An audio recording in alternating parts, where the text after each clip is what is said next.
And good afternoon, good evening, good morning, and good riddance to the zombies. The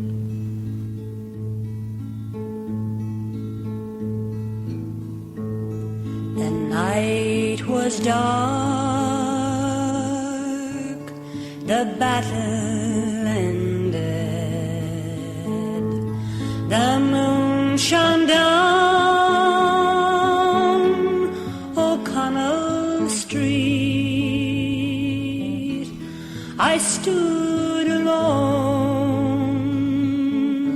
where brave men perished. They have gone their God to meet. My only son was shot in Dublin, fighting for his country bold. He fought for Ireland and for Ireland only.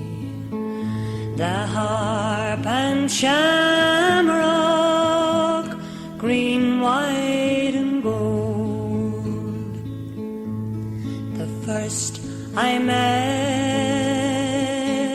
was a grey-haired father, searching for his only son. I said, old man, sure there's no use searching. Your only son to heaven has gone. Your only son was shot in Dublin, fighting for his country bold.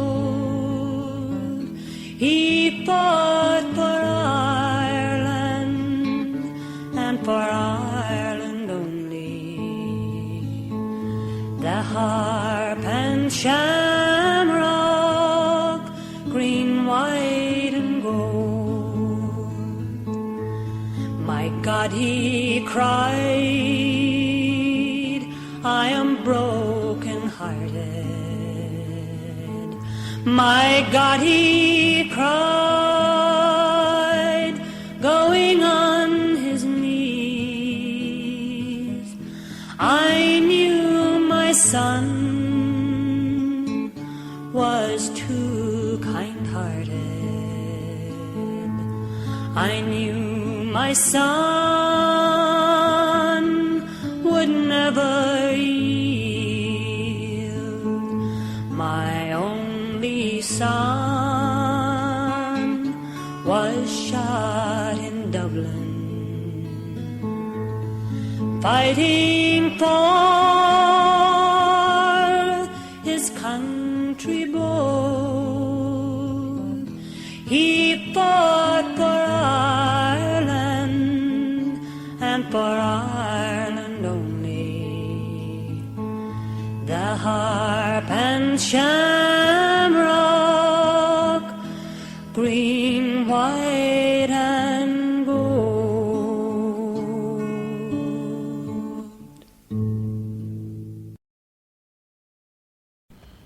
It's 6 minutes past 11. Thanks for joining us tonight. It's the 2nd of the 5th, 2013. 15 years ago, 1998, Albert Kidd found 5 minutes on his Orange Lodge watch, and sadly for him, the old Killie scored a goal and killed stone dead their cheating dreams of 10 in a row. In the season against Kilmarnock, Brian Laudrup and Ali McCoist receiving a standing ovation from the Gers fans as they bid their farewells. It was the Danish striker Laudrup who had the best of Rangers' chances in the first half, his shot narrowly missing the far post. And ironically, it was McCoist who could have sealed the points in the second period, the veteran striker lingering too long on the ball.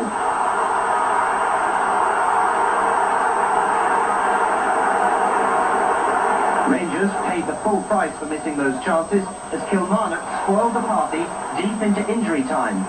Substitute Ali Mitchell scoring a goal which could prove to be a fatal blow to Rangers' chances of winning that 10th consecutive title.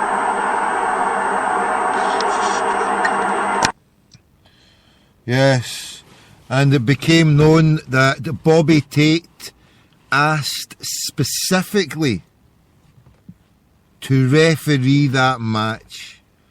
For not only was it Laudrup's and McCoy's last match, it was Ian Durant's last match, and that was Bobby Tate's favourite player.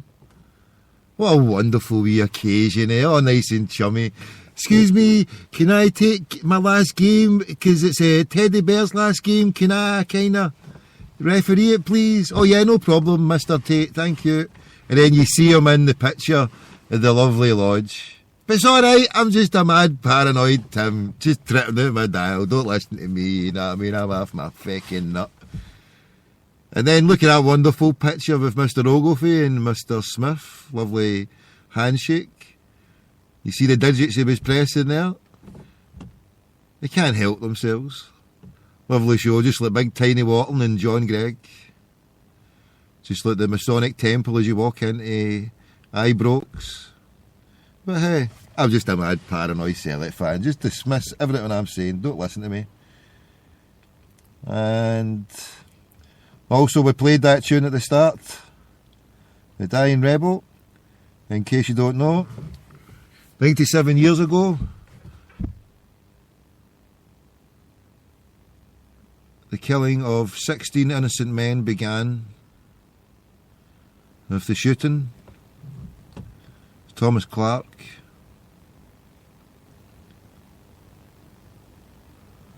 And yeah, from the 3rd all the way through to, actually was the Roger Casement was the last one on the 3rd of, so I think the 3rd of August. But from the 3rd to the 12th of May, the British shot brave Irish souls who dared to fight to free their land from a terrible tyrant. Their fate was sealed when they signed the proclamation. But that didn't stop them. That didn't stop them. And these brave men, we salute them. We salute every single one of them. From Padraig Pearse, Joseph Plunkett. We'll read the names out later on, but we salute them all. We play this, the Bold Fenian Men.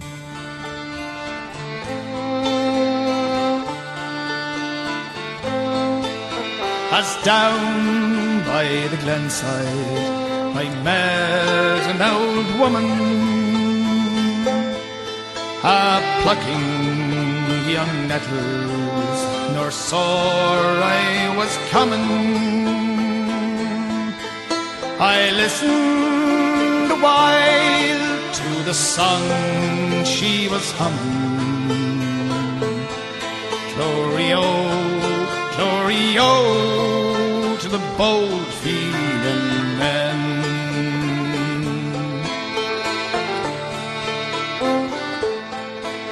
'Tis 50 long years since I saw the moon beaming on strong manly forms and eyes with hope gleaming.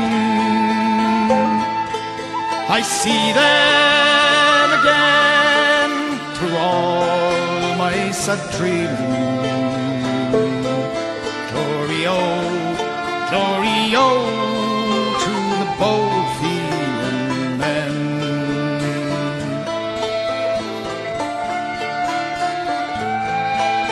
Some died by the glenside, some died mid the stranger, and wise men have told us their cause was a failure, but they stood by old Ireland and never feared danger. Glory, oh, to the bold Fenian men.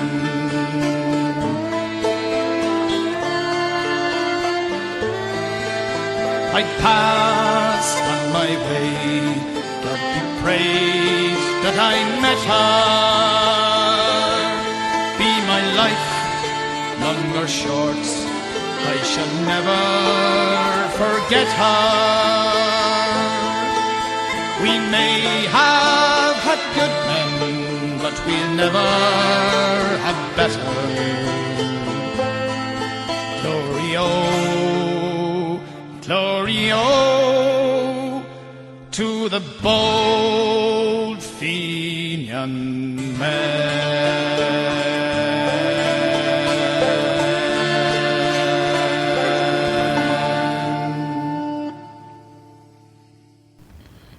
Yes, we salute the bold Fenian men from 1916. And I was saving this for tomorrow, but it's absolute vintage. I think we've got to put this on now. Yes. Because a wonderful day. I was a 14-year-old, went to St Mirren, Love Street. God, I can remember running onto the pitch. I can still got the video, and I still see it on the we ran round. I was close to getting to old Judas. Ended up backing off and trying to get onto old Peter Grant. But what a day. Albert Kidd, I watched it today. Albert Kidd, if anyone has got the bold Albert Kidd's number, tell him the Tommy fella wants a chat. The morrow of all days. The celebration on his face was just the second goal. I mean, it was just beautiful. And being in Love Street that day, that celebration, the second celebration, I mean, the first one, I couldn't hear any radio. Ours, it just exploded. Was it Campbell Money, the keeper, got the ball. And for years, any time I watched it, still get the hairs in the back of my neck stand up. I mean, it just charges me back up. It's the old sales technique. They call it an anchor. I think I spoke about it a few months ago, how you can drop an anchor. And for me, that anchor was dropped. The minute he got that ball, and the whole place erupted. As I say, the electric charge in myself for just being there that day, it was probably the most defining moment for me as a Celtic fan, a young Celtic fan. 7 minutes to go. The job was done. When we put the ball in the net, when Judas scored what was called by Jock Brown as the goal of the season, with magnificent work with Danny McGrain, Murdo McLeod, Brian McClare, Judas goal, boomf, and we needed a 3-goal win. And then we sat back, or stood back, because there was no seats, and we stood back, hoping and praying for an Albert Kidd goal, and he gave us 2. And when that second one went in, I thought it was full time, and that was it, the league, but it wasn't. And the second one, when you see the pictures of the second one, everybody just going tonto. And for me, that was the first time I'd been there. I mean, 7 minutes to go, and flats, glorious flats. So please, God, I beseech you tonight, I ask you, liquid eyes at the hearts for tomorrow. Please, we want to see the tears of the hearts. So let's play these 2 clips. I'll intersperse them all, because it's wonderful listening. We're going to put the Celtic, St Mirren and the Dundee Hearts. We'll play through the best of them, and we'll get some calls very, very soon. Holding it down a lockdown. Tell 10 to tell 10, retweet to retweet. It's 17 minutes past 11. And God willing, we'll be doing another couple of shows tomorrow. And here we go. Dundee Hearts, St Mirren Celtic.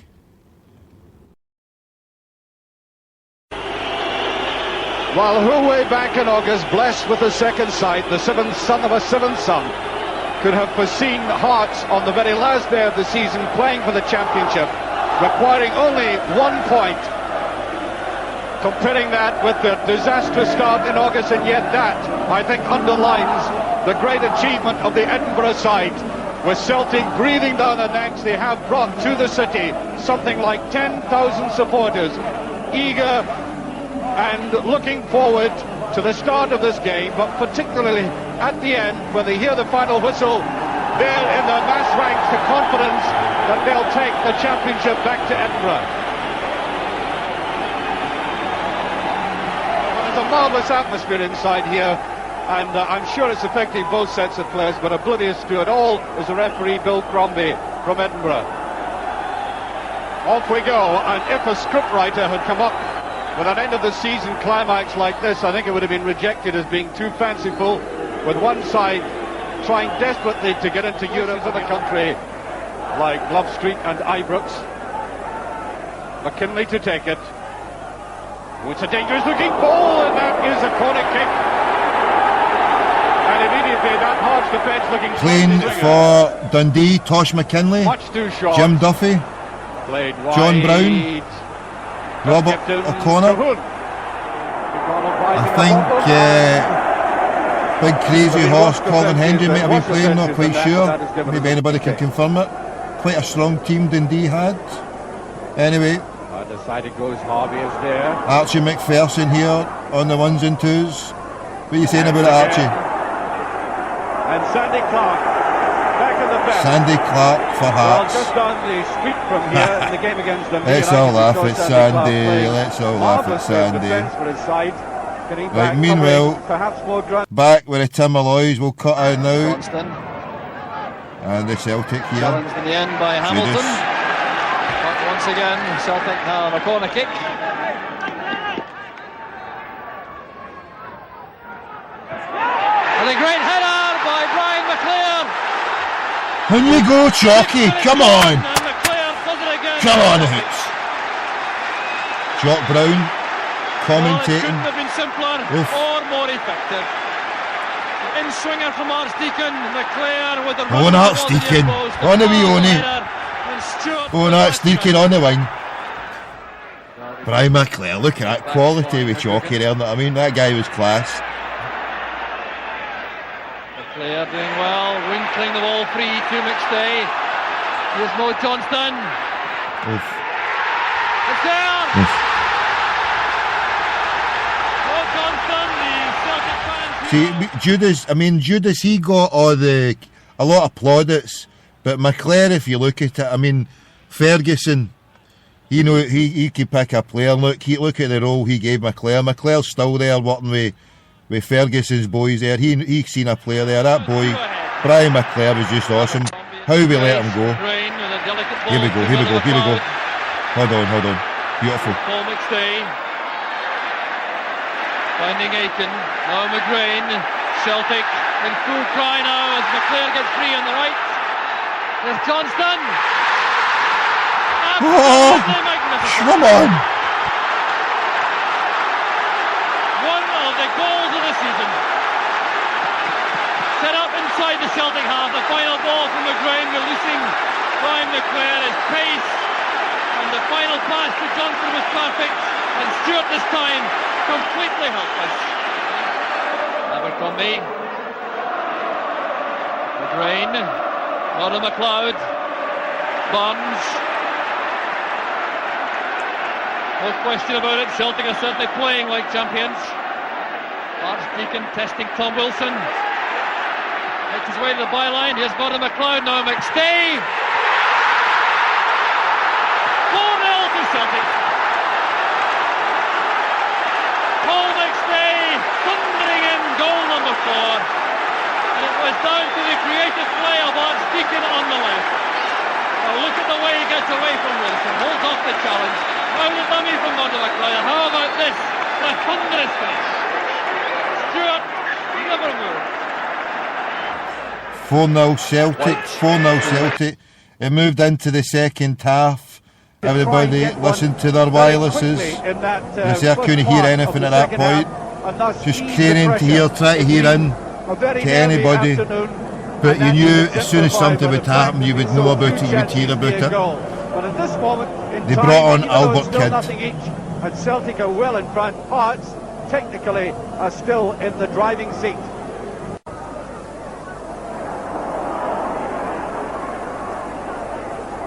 Lovely turn by Harvey. Is anybody in there? Yes, late tackle, free kick right on the halfway line. And there is little doubt that Hearts cannot. Lovely little touch there by Robinson. Now, this is where Hearts are lethal in the break like this. He's going through on his own. Can he make it? It's Cahoon and he can't. Ha ha, ram it, Cahoon, ram it, shite. Bolt your rocket. Off. Albert Kidd comes on. Albert Kidd comes on. An inspired substitution. Meanwhile, Celtic are just going to wrap it up with the 5th goal now. One trying to play Celtic offside. They failed. Here's Johnston. Now one of McLeod. McLeod.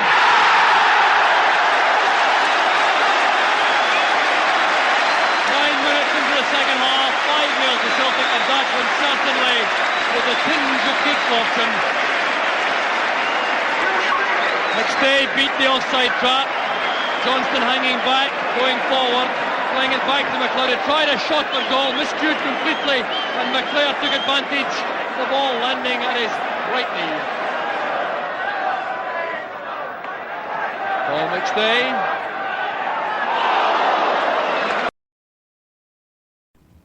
At that point, that was a shot from Paul McStay there. Paul McStay into the hands of Campbell Money, I do believe.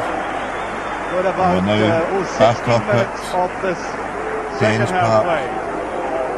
play? 60 minutes. So 60 minutes. He'll be going forward. Albert Kidd came on. Albert Kidd came on with 30 minutes to play of the season. Celtic 5-0 at Love Street. Albert Kidd. Super sub Albert Kidd. Please, anyone who's got his brother's number. There's a brilliant save. Oh, superb. Oof. Anyone got his good brother's number? I get 3 calls to Australia. I would love to get a chat. Please, someone out there, must be anyone. We're willing to trade Craigie Boy White's number, or Imran Ahmed's number, or Chuckles Green number. The latter two, they don't exist, but we can give you a signed framed copy of it. I'll sign Imran's name since I shook the good brother's hand, since he put me on the mission. The Sevco mission to destroy the zombies, yes. Me and the Belgian. Here we go, come on. Albert Kidd. Runners, good run the outside, and McDonald happy to step in, concede that corner kick.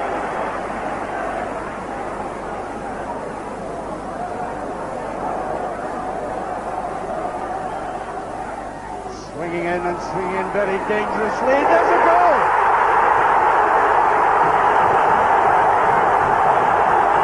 Kidd has scored! Well, Stuart needed 2 bites. Now that must be a goal for Dundee. Sheer bedlam around the stadium.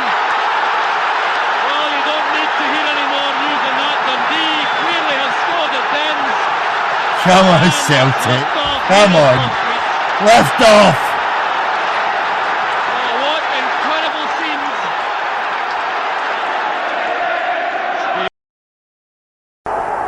The substitute has put Dundee in the lead, quite astonishingly. And there is but 7 minutes remaining of this match. Here it is. Swinging in, the little touch on, and there was a substitute, Kidd, to put Dundee in the lead. And this is now so agonising for Hearts. Will this championship disappear from the very eyes? Kidd, what a marvellous substitution this has been for Dundee and Hearts. Looking slightly ragged, it's a great chance, they've done it! 2-0. Oh, good one, Albert Kidd! Albert Kidd, we love you! His second. And Hearts look in abject misery. While the Dundee Start greeting. Where's the tears, jam tarts? A quite astonishing victory now because they're Yes! only, Yes! 4 minutes left in And that was a superb goal, engineered by Kidd. Away he went, taking on the defenders, looked for the classic 1-2, he got it, and finished with great aplomb. There's the layoff, and there's the final whistle. Celtic have won by 5 goals to 0.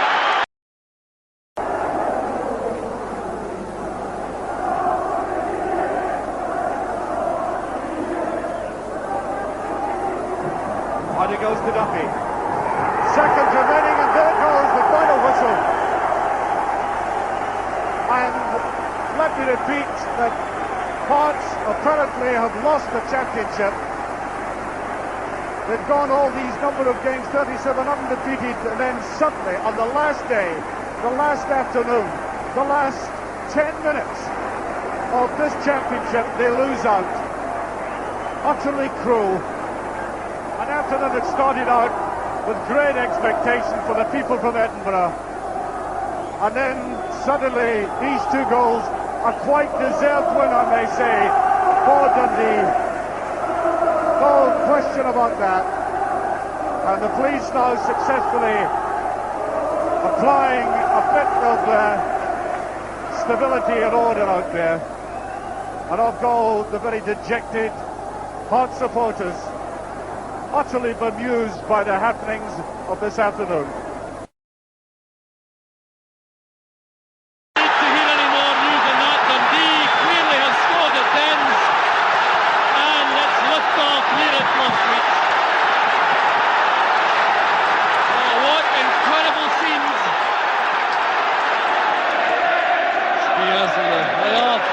And there's the final whistle. Celtic have won by 5 goals to 0. Paddy McGrain goes on to convey the news of the position at Dens Park. The Celtic supporters invade the field, but still no news at all from Dens to confirm the final whistle is gone, although surely now it's only a formality to hear that Celtic have won the league championship in the most dramatic fashion. And the celebrations continue despite the steady downpour of rain. None of these Celtic supporters have noticed the difference, and I'm sure the players feel exactly the same. Well, these are the happy scenes which looked impossible just about a week ago, but in a tremendous finish to the season, Celtic going. And the fans booing, the Celtic fans on the pitch there, Celtic fans booing to get us off, because we've flooded on to celebrate with our heroes. Or a young team.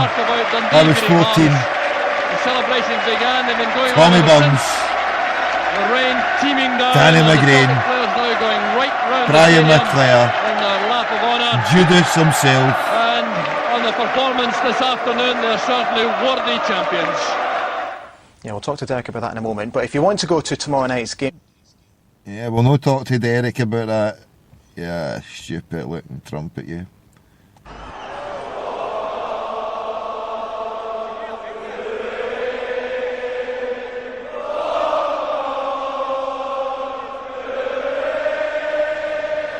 Smell the glove. The final day, 1998.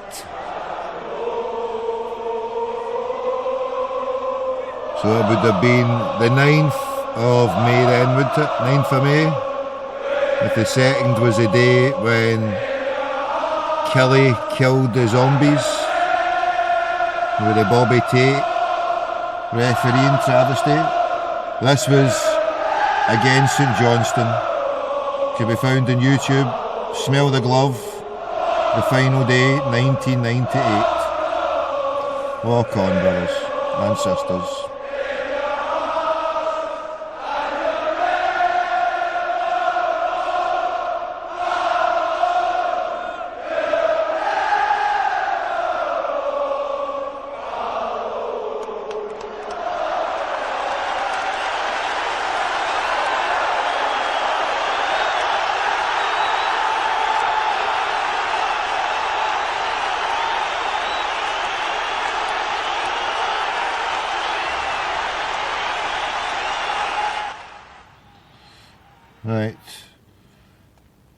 There's not any sound on that. It's not any commentary. But if you look at it, you can see the video there.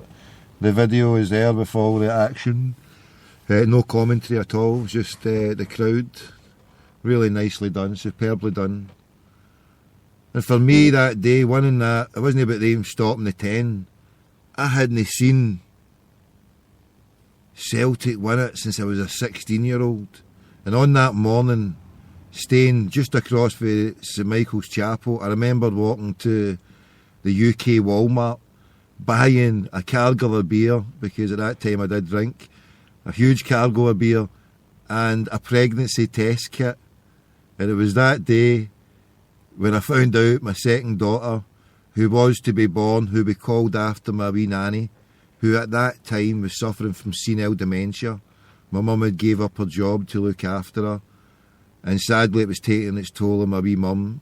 And I'd said a wee prayer to God and said, you know, please help my wee mum, because it was killing my mum. I could see the toll it was taking.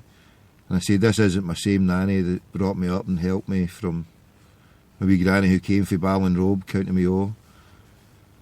I had my wee granda from Ardoyne, and it was taking its toll on him and my mum. And I said, God, please help me out here. I couldn't handle losing two of my mums. See, I was privileged. My mum and dad divorced, so I had a mum, a granny and a granda, my wee nanny and papa. So, but I'd lost my wee nanny a few years beforehand. I'd came back from England with my lovely African wife, and there was my first baby. And my wee nanny there was sitting there, senile dementia up to the max, God love her. And she was sitting there playing cards with my eldest daughter, fighting with her, saying, quit it, quit it. My wee lassie, she didn't know. It was funny. It was funny as well, God love her. But on that day, sorry for opining with my family stuff, but on that day, yeah, a lovely addition came to the Celtic family. And I always remember that night in Baird's Bar, and the tune, that was the first time that I'd heard that tune in there. And oh, what a night. There was a boy, an Irish boy, Stevie from Dublin. Stevie, if you're there, if you're anywhere knows a boy called Stevie, who lived in Glasgow circa 1998. I think I met him through working in a nightclub, I think it was, yeah. Mad Fenian boy, good lad he was. He would know who it was when I tell him I said across for the old pineapple. Yeah, we celebrated big time in Baird's that night. And yeah, so I'd went for a 16-year-old, a wee spotty, teenage, plucky 16-year-old. And then that night, stopping by after we'd won the league, left the game, met up with my mate. And then we got the cargo on board, said bye-bye my wee lassie who was about a year old, and then marched into the Barras to party. That was it. Oh, what a day, what a night. I think we stopped everywhere along the way. I think we did. Everywhere along the way till we finally got into Baird's. And for that point, I don't think I can remember much, but so it would have been 26, aye. So there I was, one wee beautiful lassie, another one on the way, who was, well, sadly my wee nanny passed away just within a week of my wee daughter who was born, as I say. Well, we found out she was pregnant in the May the 9th, and it would have been. So it was a wonderful day for me, knowing that a wonderful new addition to the family, and someone who, through the same name, replaced my wee nanny and helped console my mother in her time of terrible sorrow. And then my papa dying later on that year, but then my wee boy being born the next year. And for me, that taught me a valuable lesson of life. That's the circle of life, where a wee person brought me up, helped bring me up, and with the same name, I've got a daughter whose my job now is to bring her up in the same nicest, best way as my wee granny who from Ballinrobe came. And that's what the circle of life's all about, passing it down. There was a wee woman, I was privileged to be given a chance to see a bygone era, a generation where she spoke about the war. She worked in the trams, and I think it was the 61 or the 62. My wee papa, who conned himself into working in Holland and Wolf of all places, only because he didn't have too Fenian a sounding name, and he used to go home to his sister, who was married to a Protestant who lived in a mixed area. He had to go home there for his dinner and go home the back road to go back through to Ardoyne, because he couldn't get off the tram at the Crumlin. Or he'd have been tired and ferred if he in the next day if they knew his background. Sadly, he had enough of that and he wanted to give his family something different, so that's when he came to Glasgow in 53.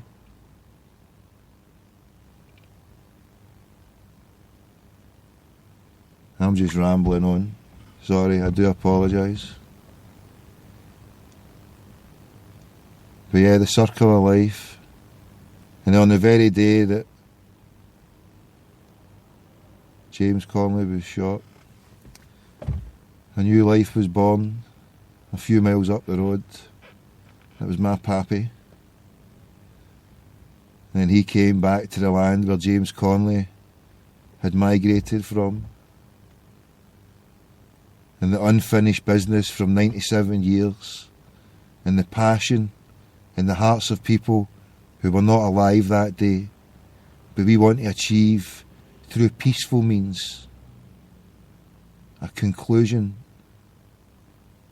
not for king, queen, nor Kaiser or Nazi banker. It's not just good enough to have your land and fly a flag and say we're Ireland. No, we have to be Ireland for a reason. There's a unique chance. People across the world are suffering from the oppression of the banksters. The numbers of people fleeing Ireland just now, the young people, the unemployment rate would be through the roof. But what did the Irish people do? They flee the land for something better. I'm a grandson. My grandfather fled Ireland because of his own reasons, what was happening in Belfast.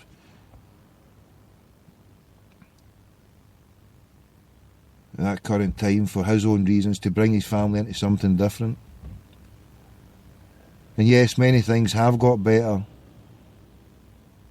on certain aspects. I don't live in the land there, so it's kind of looking from a distance. Can you be totally given the right objective? Can you give the total viewpoint?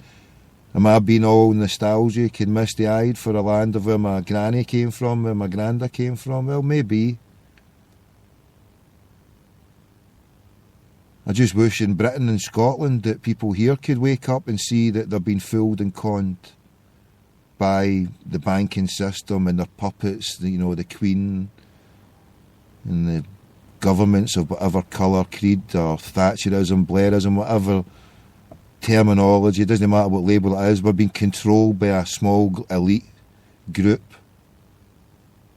So I've gave up in Britain or Scotland, being able, this vote of independence for Scotland, I don't know, Ireland, yeah, I don't even want independence for Ireland unless it's independence from the banking cabal, because as James Connolly, he wanted an Irish socialist state. There's no point, and he identified the fact that, unless we get control, well, it's got to be control of our finance. It's got to be independence from banks. What I'm saying is, it's not just good enough to have independence from Britain, because we don't have. If you get independence from Britain, then what happens? We've got we don't get independence from Britain, or if we do get independence from Britain, what happens? Look what happened to Ireland. So they lost independence. They got independence from Britain, and what happened? They fell in with Europe. And look what happened there. Is it a good trip what's happened there when they fell in with Europe? Neither Queen, King or Nazi banker or Kaiser. Was it Queen or Kaiser, King or Kaiser? Right, so they joined up with Europe. And look at the situation they're in just now.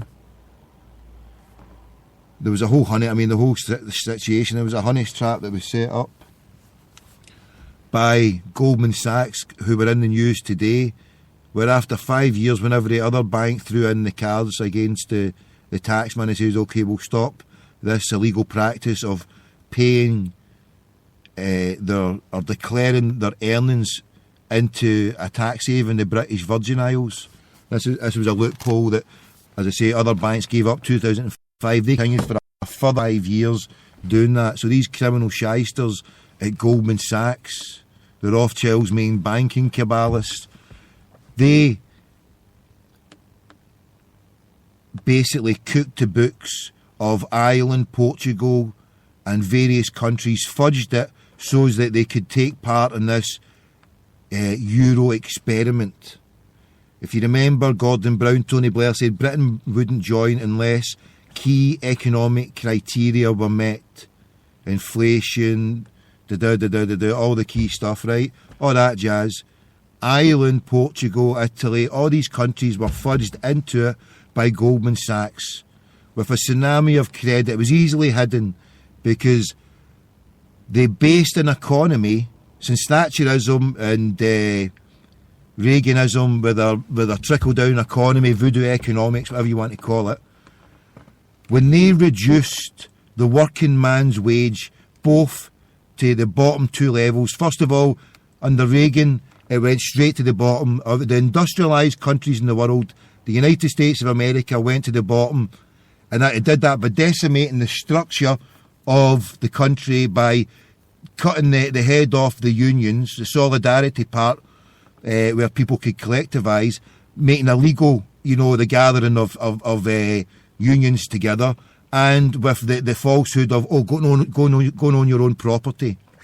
And Britain, under Thatcherism, replaced the USA at the bottom of the wage stakes, taking it right to the bottom of paying out money to its people. And it did that by crushing the unions and by fooling people into owning their own house. Because if you are on a rent through the council, well, you can go and get that paid when you're on strike. But you can't go home to your missus and say, oh, I'm on strike. She goes, aye, very good. How are we going to pay the mortgage? So with that also had the effect of help crippling the unions, and probably a wee bit of the complicity with the head teachings of the unions with maybe sold out the workers. Certainly unemployment grew. So instead of the workers fighting and saying, oh, we want better pay and more money, oh, hey, is that right? Look at the 3 million or 5 million sitting there waiting to take your job. You either accept this wage or get to. And that was when I left school in 1987, 88. That was a scenario that was happening in the UK and Scotland, and north of England and beyond. Everybody was fighting against each other, that we were being used as well. It didn't matter if you don't want a job, and I was told repeatedly when I was a yopper, you want to leave, go. YTS on £29.50, 70 pence an hour, over 40 hours a week for £29.50 a week. I worked out 74 pence a fucking hour. Okay, a 16 and 17-year-old, and it's in the September of 1988. I remember that I had to take a YOP, a YTS scheme, because there was going to be no brew money. So I had to take it, a mechanic's job, £29.50, slave labour, 70 pence, with Thatcher's Britain, when 2 years later I went down to England and could make money like you just wouldn't believe. You went down, as Norman Tebbit says, got on your bike, down in Thatcher's Britain, it was yuppie, it was Gordon Gekko time, it was mobile phones, filer faxes, slick back hair, all that jazz. And that was in Britain. But Scotland, in the north of England, was targeted under Thatcherism, decimated. The manufacturing base was decimated more under Thatcher than what Hitler ever did. Thatcher killed the manufacturing, and instead of places like Germany where they cross-subsidised the steel and the coal, and then instead of decimating and closing it down, brought about a re-education into new forms and new skills and re-educated the population. It's no rocket science. Instead they're throwing everybody, well, unless you planned it that way, okay, unless you planned it, you wanted all these people unemployed because, hey, that's brilliant, it stops wage inflation and it manages to keep the wages down and the profits high. Why would they be interested in keeping the profits high? Oh, that's right, because they went about selling all the natural resources, stealing the crown jewels, of the country and kidding us on, the lie of all lies. Hey, you can own this. Excuse me, you sick witch. We already own them and you're selling it back. You dumb schmucks. It's just like Imran Ahmed and me sitting in Ibrox and he's calling me mad. You dumb schmuck. You're the dumb schmuck who's sitting there, Imran Ahmed, and saying, oh, zombies. We've not even ripped the bloody thing up. And so Thatcher, this is criminal what she did to the country. I'll quote, the telecommunications, I worked for a cable company, and that was just criminal what she'd done for there, but I'll give you one figure, 400 million. The rights of the oil revenue that was sold to BP. 400 million. BP earnings is just astronomical. Its tax bill in itself is billions. It says itself, if it ever pays that, well, supposedly anyway. But it makes billions. We sold the rights for the North Sea oil for washers. A rental value. That was ours. That was the country's. Okay? You can look to Norway. Norway, do you know what they did? Well, you can go there and the cost of living is astronomical. The people are paid a fortune in wages. Yeah, everything's quite dear. But the fuel, by comparison to even over here and way back for the last 20, 30 years, the same oil, the same gas, the same oil is hugely reduced and discounted. It's a freezing country. Even they don't benefit from the Gulf Stream, so they get hit with heavy cold weather from the winter for a good 4 or 5 months, really cold. So the heating is almost buckshy, it's free. But what they did, instead of selling it off for a pittance to a multinational corporation, they invested it into what they call a sovereign fund, which is the second biggest in the world, outstripping Saudis, the United Arab Emirates or the Qataris, but any of these all these Middle Eastern ones who are rich, oil rich, with the mere oil. In Saudi you could just hit the reason why that's so much a military police state, because you just go in there with a staff in the ground and it spurts out oil. It's just boom, there's oil, there's so much oil there.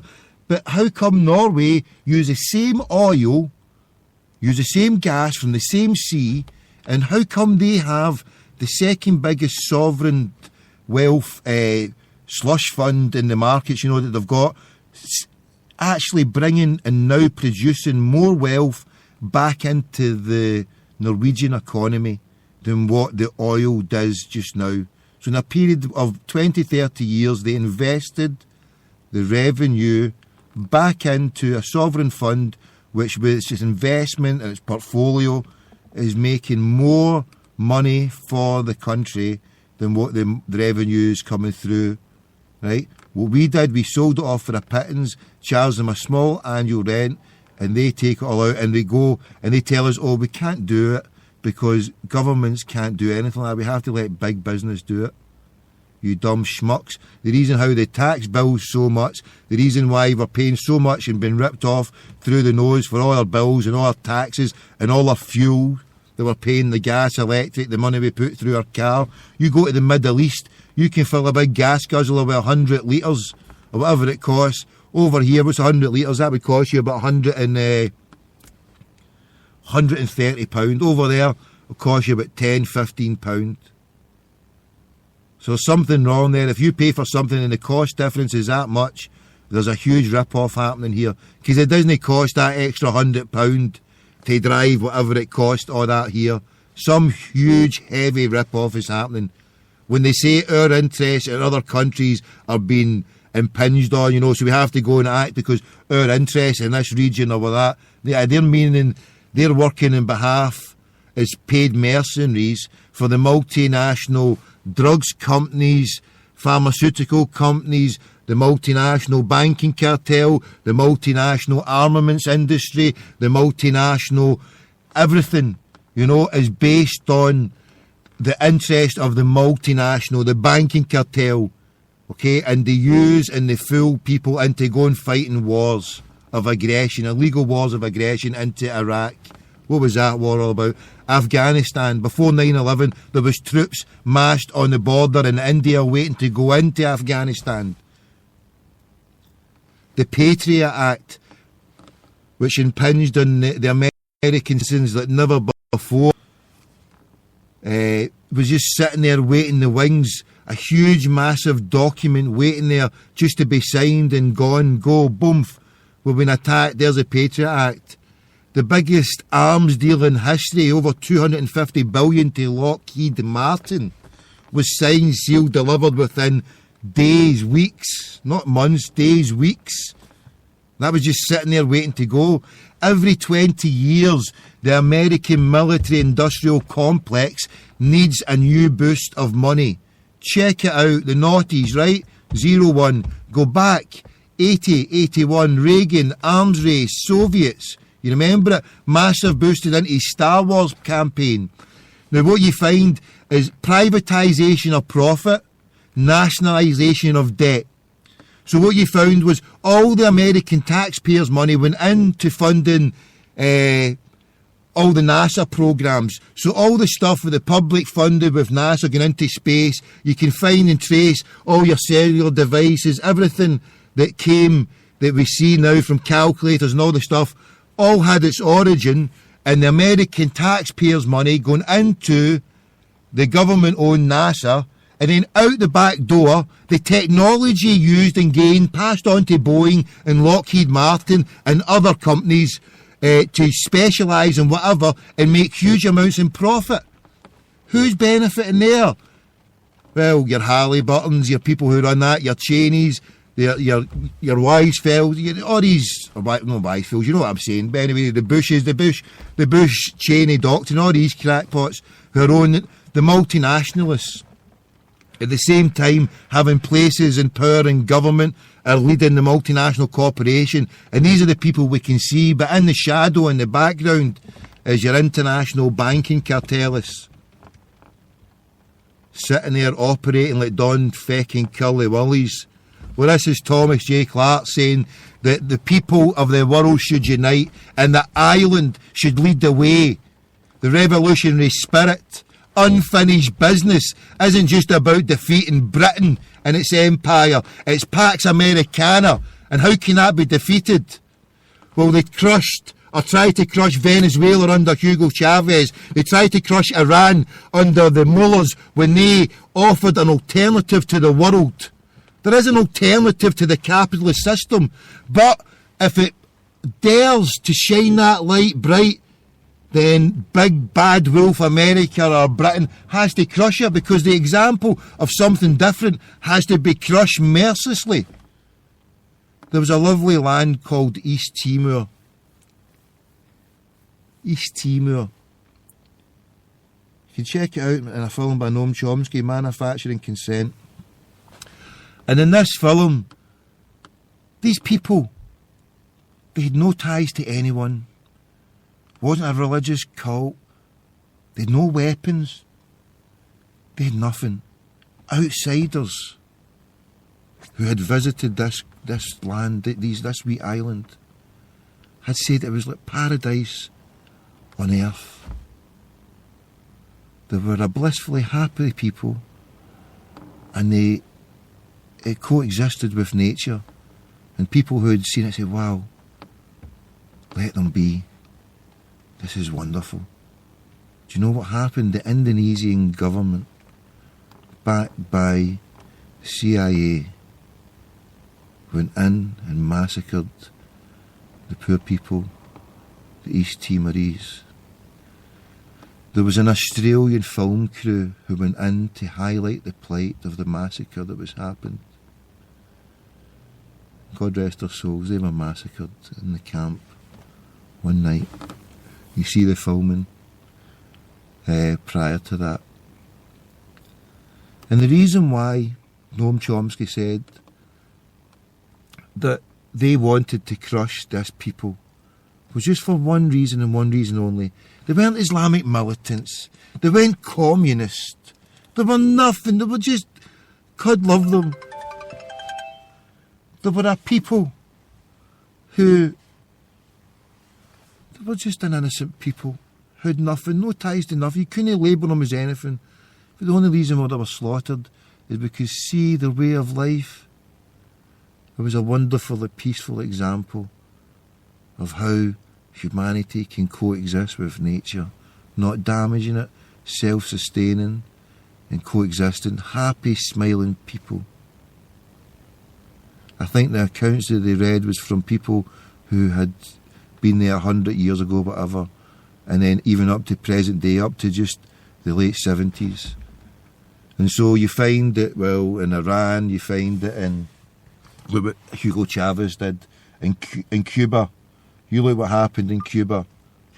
Right, what was that all about? Well, you look at John and Alan Dulles. One was head of the CIA, one was head of the State Department in America. They were known as the de facto government. Kennedy got one of them shot. Not shot, but, well, one of them got, well, they both got Kennedy shot, but Kennedy got rid of them, one of them, in the job of the CIA. He was there since inception in the OSS. The OSS became incorporated with the Girl and Spy Organisation, which became the CIA. Herbert Bush, old Grandpa Bush, he was a Nazi fund runner. I'm getting a bit heavy here, but hey, c'est la vie. It's got to be done. He's had enough. He's away to bed, crackpots. What time is it? It's 2 minutes to midnight. We've been on here for an hour and I'm spouting flannel juice and gibberish. Hey, where did we get to? You at mail? Who was that for me? Away in fling. Right. So we're coming in now to the 3rd of May. 97 years ago, 27 years ago. We're celebrating for 27 years ago. One of my memories was leaving Love Street, going through, I think it must have been Paisley Gilmore Street, and going under the tunnel to the train. It was mob, just singing tunes, singing songs. And then the chant was Jockstein, Jockstein, Jockstein, who had died just, in the September previously, yeah.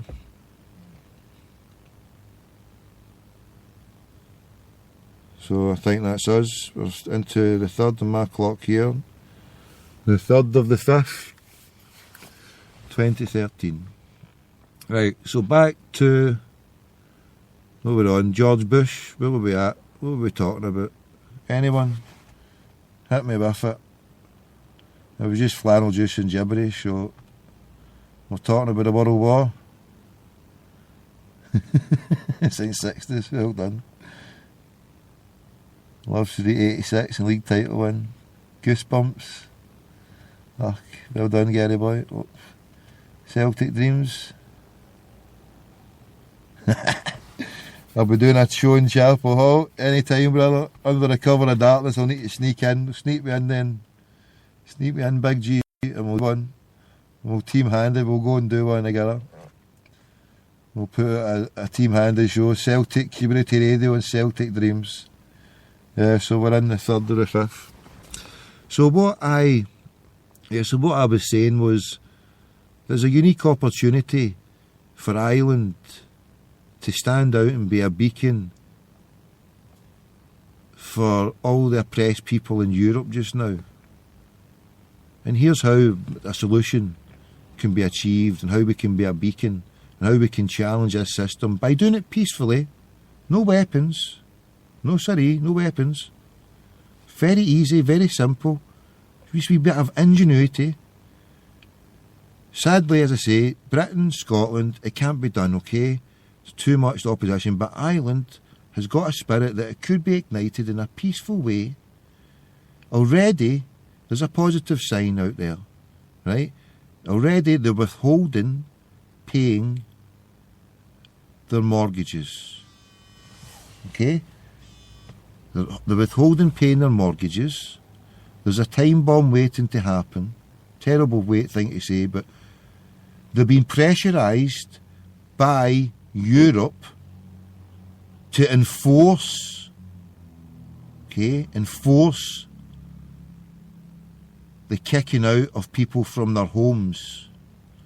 But this isn't as simple as Britain kicking people out in their homes, throwing them onto the street. This goes back for hundreds of years when British landlords were kicking poor Irish people out their houses. So are they bold enough to do that again? Are they? Whether it be king, queen, or Nazi banker from Zurich or Berlin, they are bringing these measures on board and they are enforcing it. And there's Irish people out there, there's people in Ireland just now withholding their mortgage, not paying, can't pay, won't pay, and saying, come ahead. Come ahead. What are you going to do? You're going to kick us out your house? Fine. Let's go to the council. The council will put us up. They've started to alleviate that in Scotland by bringing in this mortgage to rent, which I'm going to advise Mr. Craigie Boy White to do for his castle, as I've said before. Craigie Boy White, I'm taking him down there. We'll get it sorted. So the countries that I was mentioning, yeah. So that's what I was jumped away. I was going to mention the stuff about Cuba. I was talking about the Dulles brothers. How were they in Cuba? Well, one was head of the CIA, the one who was sacked under Kennedy, and then the other one at the State Department. They were both attorneys, and they were both directors of sugarcane importing companies based in Cuba. So when Fidel, when Che, and the good brothers said, hey, bolt your rockets, we're taking back our country and our resources, and it was nothing about communism, okay? It was just about getting control of their country, and maybe, yeah, they might have been given some bit of help, but there was actually documented evidence, and this might be one of the reasons why, there was a number of reasons, there was a number of people high up who wanted Kennedy killed and got him killed, but he was actually in serious dialogues with Castro, and Castro wasn't wanting to ostracise the USA. It wanted to have good relations with a country that was 90 miles away, because it was pragmatic, knowing that, well, hey, we don't want to, this country is huge, we can't afford to have them be an aggressor, but we just want to have a wee bit more control of our resources. But that wasn't good enough for the CIA or the sugar porting company or these drugs barons. I mean, they did the same thing in Nicaragua, they did it in Honduras, in El Salvador, in Panama, they did it all about drugs. But in there, yeah, so we can point that they used sugarcane, importing into the USA and whatever they were taking out of there, and they lost control of that. Go and check your Godfather, is it 2, Godfather 1, whatever it is, where your man Jaime Roth and Corleone boy is in there giving it Yaldi and has to get flown out because the people there were running a cartel. The USA with the CIA, the mafiosi, the Don Curly Willies, whatever they were bringing in and out, right? And Fidel and Che says, power to the people, bolt your rockets. So the rest is history, go and check it out. The proper history, that is, know the history from the slave masters. Because, yes, the people who win wars get to write their version of history, but the wonderful power of the media now is we can now get a chance to explain our history, the true version of events, and give it, and let people decide, is this a truth or is this a crackpot? And I care not a jot what your opinion of me is. I prefer being called a crackpot, if truth be told. Stops my head exploding too much thinking I'm a ticket. I ain't no ticket, I'm a Fangita. Okay? Fangita, get that straight. Don't follow me, I'm lost too. I'm moving from A to B just like you. So, what time are we on? 10 past midnight. So, East Timor was crushed. Cuba was almost crushed. They tried to, the reason Kennedy was to get rid of one of the Dulles brothers was because they put to him, well, we can go in here and we'll get these Cuban exiles to stage an attack, a coup d'etat, and, well, there's only a few of them, and so when it gets on top, as it surely will, then we come in, bomb their life out of them and say, oh, look, they're killing innocent people.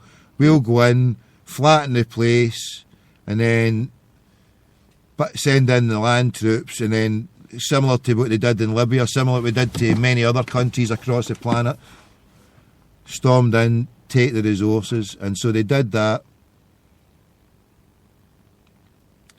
Sad act. I mean, I'm saying they did that as if it was just a wee walk in the park, but it was a butchering, a massacre that they'd planned. But luckily, yeah, a few people were killed. Many other places, yeah, I was thinking of Panama, I was thinking of Nicaragua, the massacre there where 500,000 people was a liberal estimate that the CIA-backed nutters, the Contras, killed 500,000 poor innocent Nicaraguans. The Nicaraguan people took it to the highest international court, the World Court, and they found the United States of America guilty of terrorism in 1985. And it still is the only country on the planet to be found guilty of terrorism. That's the United States of America. CIA, Contras.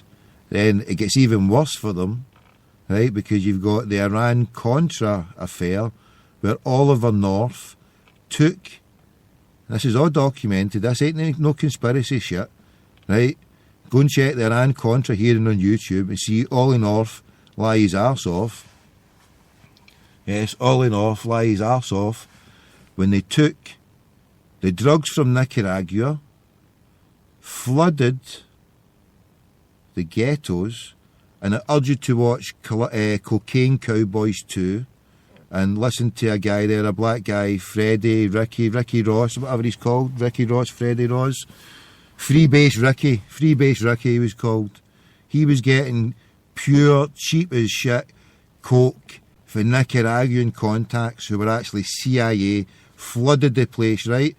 Documented evidence, Senate hearings, right? And there's Freebase Ricky telling where he's got it. But Senate hearings showing up what they did, flooded the ghettos of the USA with crack. Freebase Ricky developed a new way of selling mass-produced crack, and the nation cottoned onto it, and every hood was knocking out the freebase on the crack, and it was coming through the CIA into the country. And do you know what they did? This was their own private war. This was their own CIA. They took that dirty drug money. Right, get this one. They were fighting a war by proxy against the Iranians. Right? Fighting a war by proxy against the Iranians, funding Saddam Hussein into killing 1 million Iraqis, 1 million poor Iraqis with deformities, injuries because of that war. A war of proxy, giving the Iraqis agricultural fertilisers, chemicals where they gassed in Halabja 5,000 people. And on the very day that the world was told how evil and sick and twisted that Saddam Hussein was for killing 5,000 people in Halabja, do you know who was in the same palace? Do you know who was in his palace on that very day? A sick, macabre twist was Donald Rumsfeld. What was Donald Rumsfeld doing in the palace of Saddam Hussein on the day when the world found out how evil and sick he was when he killed 5,000 of his own people in Halabja? Oh, Rumsfeld was weapons of mass destruction. Shocking, isn't it? But at the same time they were doing that, by the back door, they took the drugs money from Nicaragua that they flushed out and got from the money from their hoods and their ghettos in the USA, converted that, because it couldn't be caught, into weapons of whatever grade, material, whatever, and sold it to, hold on, they didn't sell it to the Iranians because they were getting French companies and British companies to do that kind of by the side door, but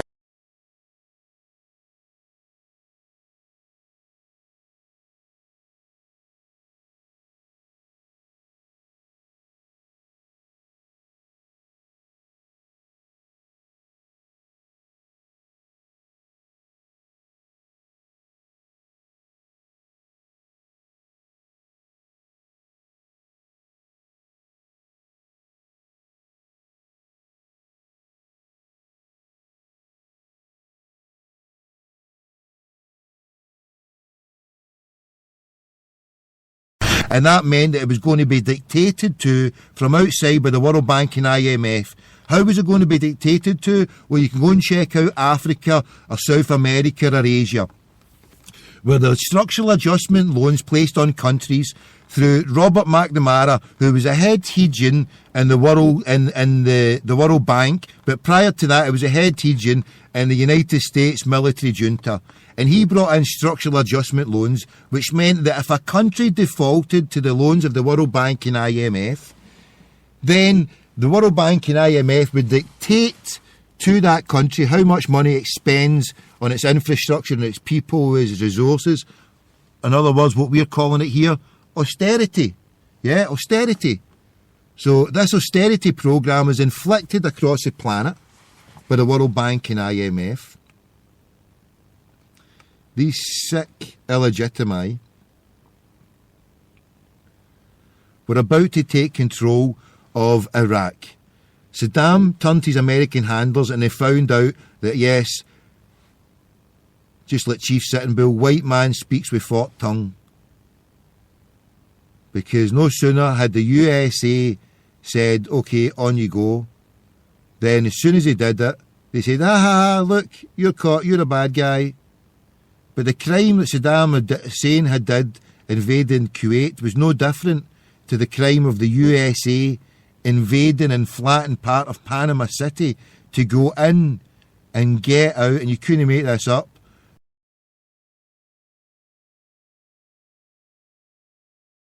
From Panama. Check out Cocaine Cowboys, wonderful film. Yeah, Manuel Noriega. They invaded Panama, similar to what Saddam Hussein did to Kuwait, and the world didn't blink an eye. Good few people killed, don't know if it was hundreds, tens, 20s, but a whole area was flattened. They went in just to take out an invasion to take out a leader of Panama. But there you go.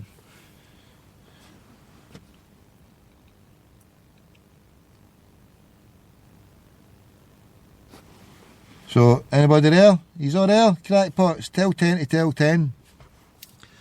So what I'm trying to say is that, well, sorry, I'll finish this one off with Saddam. So they sold the weapons of mass destruction to Saddam, and Saddam, well, he went into Kuwait because the oil price was at an all-time low, and there was oil reserves there, and he stated to the USA, well, look, if I go in there, I'll be able to give you more of the oil.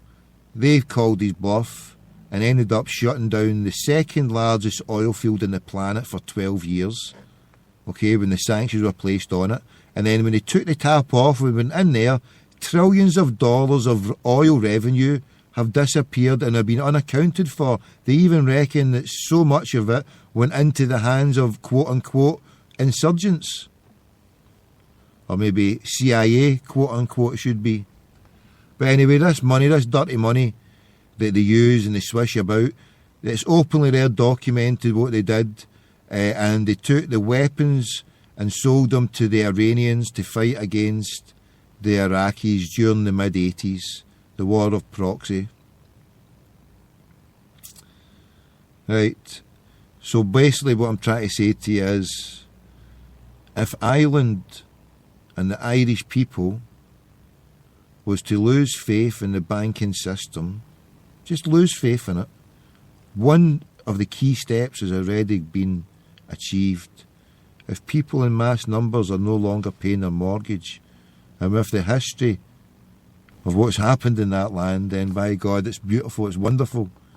The revolution is ripe, a peaceful revolution in Ireland is ripe, because if they come in cack-handed with their austerity programme in Ireland, forcing, see, the austerity, what they'll try to force in Ireland is say, hold on, these people are openly and willingly defaulting on their mortgage, they're thousands, if not whatever, behind. But the Irish people are saying, well, hold on, you inflated the land price. And this was a part of Thatcherism and Reaganism policy, that when they reduced the working man's wage down asunder, what happened? To get Britain and America, the United States of America, out of the recession of the 80s, stroke 90s, how did they get us out of that recession? How did the leaders, when Clinton, when Blair, how did they get us through that? And it was started, the seeds were sown under Thatcherism when people started to go and own their own houses. Okay? And people started go and get credit, buy things on tick. The consumer industry was born, the boom. All these wonderful new flashy products, cars, phones, gadgets, dildos for the dafties, everything. But hey, whereas times before you had to save up, now hey, it's cool, just go and buy whatever, put it on and never.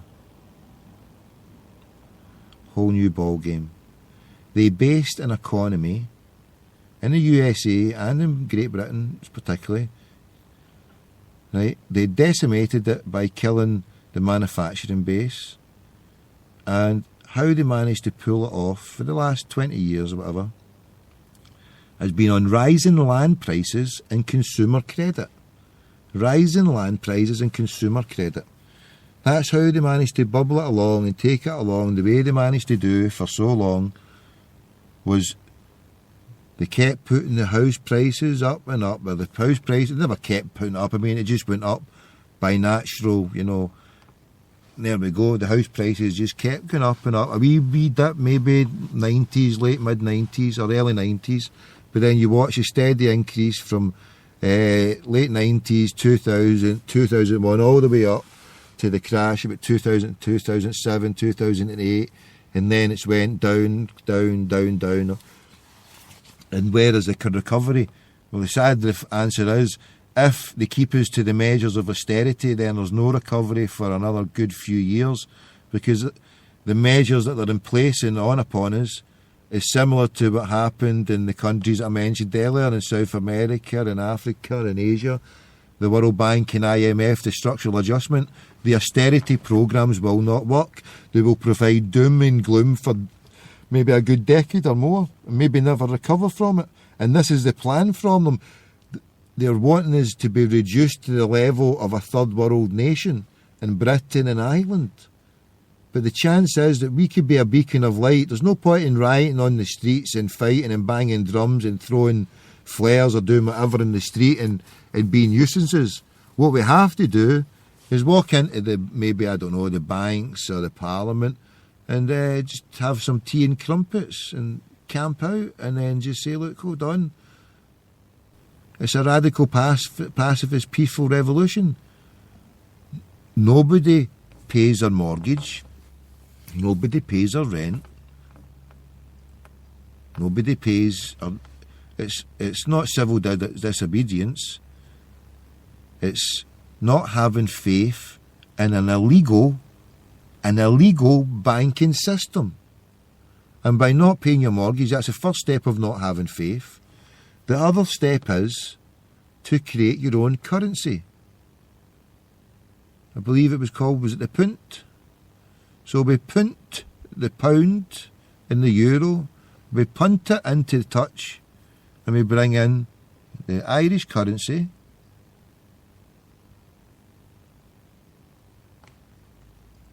and why not? Through the effects of inflation, is it 1.2 now for the pound? The US dollar is 1.5. Go straight ahead, account for inflation. You get a bounce on, go and peg it with the dollar. There you go. Peg it with the dollar. That will allow it, counter in for the inflation.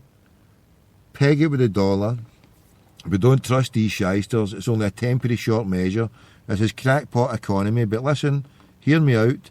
And then by creating your own economy, right, so everybody, from the butcher, the baker, the candlestick maker, all across Ireland, from every town, from Cork, Donegal, everywhere and in between, right, we say no more euros, no more pounds, no more king or kaiser.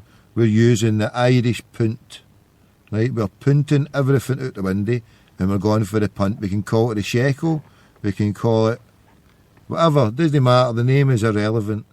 By losing faith in the current banking system, which is based in interest, is the shining light and example that Ireland should be looking to show and shine to the world, doing it in a peaceful way, in a pacifist way, and by saying to the banking cartel of the Rothschild family and their brothers, cousins, sisters and whoever, whatever they want to be called, I care not a jot, but saying to them peacefully, your illegal rule of the majority of the people of the planet is now over. Be gone with you to your castles, take your wealth to a small degree, and then we build a financial system without using interest. Without using interest. That is the most important thing, because the system of control is based on interest, charging interest to your fellow, and that is the whole problem. You can trace it back to that one simple thing. By reducing it, the only people who benefit are the small 1%, the elites. So why should we live in a system, just think about it, why should we live in a system that benefits only a small percentage of us? What's wrong with us? Are we that stupid that we can't change a system when it's less than 1%? It's all about mind control. Mind control. We have a belief in a system that is false. We lose belief in that system. When you had bank runs with the Northern Rock, that is the thing that they want us to never have. Never lose faith in the system, because you lose faith, then you create your own banking system. And the alternative is there. And what is that alternative? It's, well, the Sharia banking. And if you bear with me here, I've jumped into a new territory here, but listen with me for just 2 seconds, not to take anything to do with Islam at all if you don't want to, but there's one thing that they spout and people should heed it, right? And it's the thing called do not charge interest at all. The Christian faith had that as part of their belief structure up until a few hundred years ago, believe it not. Okay? The Jewish faith still has that as part of the Talmudic scripture. Okay? Now you should not charge interest to your fellow. So if the 3 monotheistic religions have spouted that, not asking you to take any of them on board, but I would suggest that the reason why people in Islamic countries have been demonised, or the people of Islam, whatever, and portrayed in such a bad way in the media here, in the mainstream media, is because, well, it shows that their message, not that talking about their belief in God or the structure of religion, but they're just one simple message, right? Just one simple message, like, as I say, Christians and the Jewish religions both had at their centre, when Jesus walked into the temple to chase out the moneylenders, at the centre of all these three great monotheistic religions, not asking to believe in any of it, just asking to accept one small thing, that part of those belief structures, don't believe in God, but I'm just asking you to take one thing from it, okay? One small little thing, okay? No compulsion in any of these religions. I'm just saying, why don't we look at the alternative that they offer, okay? And that alternative was maybe what got John F. Kennedy shot, maybe is what got Abraham Lincoln shot, because he brought in the greenback dollar. When he went to war against the South, he realised that if he used the money from the New York banking cartel, from the Morgans and whoever, the Rothschilds, the Rockefellers, if he used that money to fight the war against the South, there would be a debt burden against the nation that the nation of the United States of America would never recover from, and it would always be in debt to this small group of cartel of New York bankers. You know what they did? He printed the money. They let him do that just to get the war fought and done with. They spoiled all this stuff about slavery and all this jazz. But anyway, they gave him the money. But you know what? He realised this was brilliant. This is the way forward. He was dead very soon after. The realisation he wanted was, it was too beautiful. There was no money to be made for the illegal banking cartel. There was no power trip. There was no edge. There was no casino edge that they could control by allowing people to create money without charging interest. They already create money out of thin air themselves and charge their interest. This is an illegal activity. It's money laundering. It's money. The money counterfeit. You know, they used to hang people and kill people who counterfeited their money until the banks still said to the politicians, hold on, maybe drop that a wee bit there, because they realised that if they ever get found out and the people managed to dethrone the fraud of the democratic system, then they would end up hanging the same bankers who had made the system, because their same way of producing money, if you look at it, is counterfeit. Who gave the bankers the right to create money? Coincidentally, his namesake has just took to the throne over in Orangeboom. Yes, Willem. Yes, Prince Willem of Orange. On his white or purple horse, whatever it was. If you look at the Royal Charter for the banks, that's when the banks in this country were given the right to create money out of thin air and charge interest. There you go, Prince William of Orange. Hey, we need to take a break here. 85 minutes of flannel juice and gibberish. And we had the Albert Kid goal. And what have we got here? Some nice tunes here, some really nice tunes. Let's see. But what of all plays? Because we're on the 3rd now. We're on the 3rd of May. Thomas J. Clark.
I and my fellow signatories believe we have struck the first successful blow for freedom. The next blow, which we have no doubt Ireland will strike, will win through. In this belief, we die happy. Thomas J. Clark, Kilmainham Jail, 3rd of May 1916.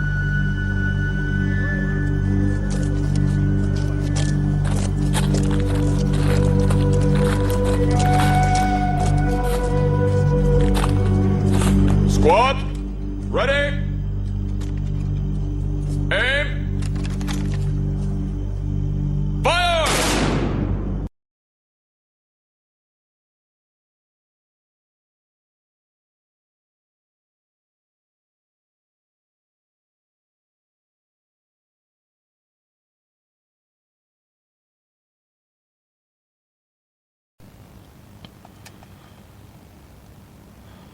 Thank you.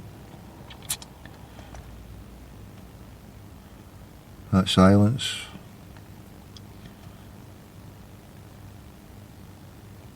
was in respect for the brothers who fought and died, and the brothers who were slaughtered on the 3rd of May 1916.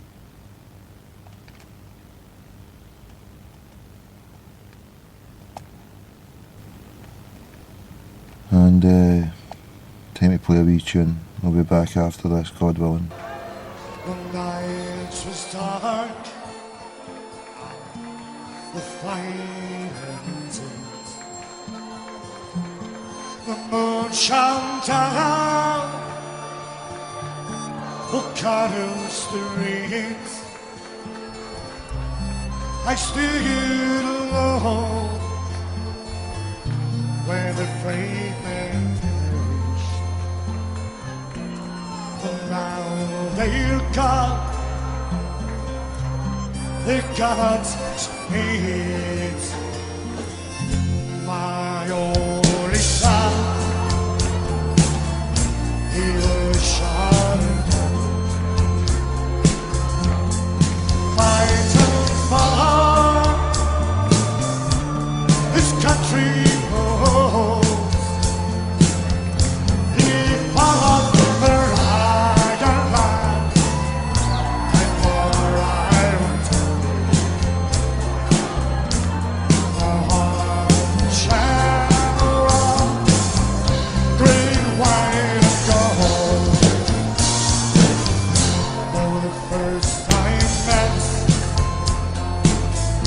was a green and painting alone. I heard the cry. I knew my son was too kind-hearted. I knew my son, he would never give. My only son was shot and doubled. Fighting for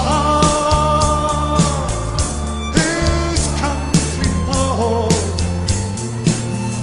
When he fought for Ireland and for Ireland's own. The heart and shamrock, green, white, and gold.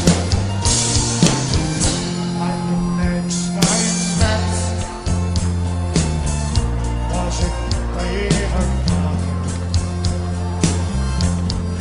We keep on his only son.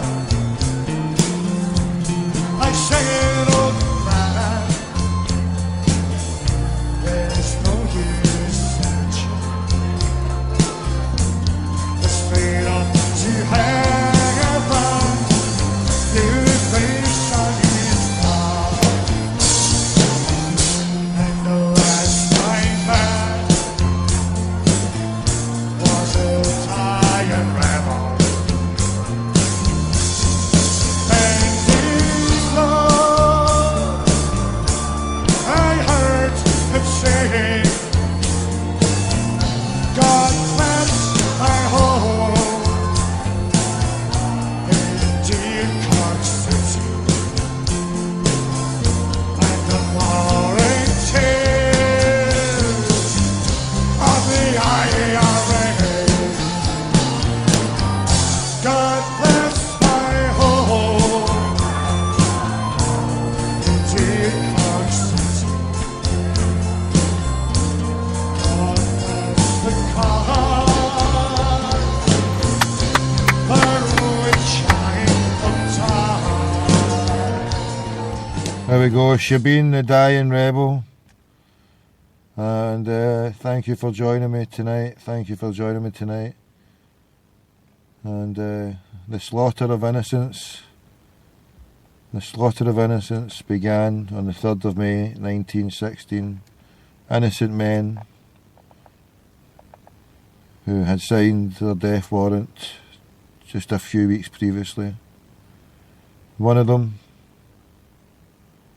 a true legend of men, a true hero, Patrick Pearse.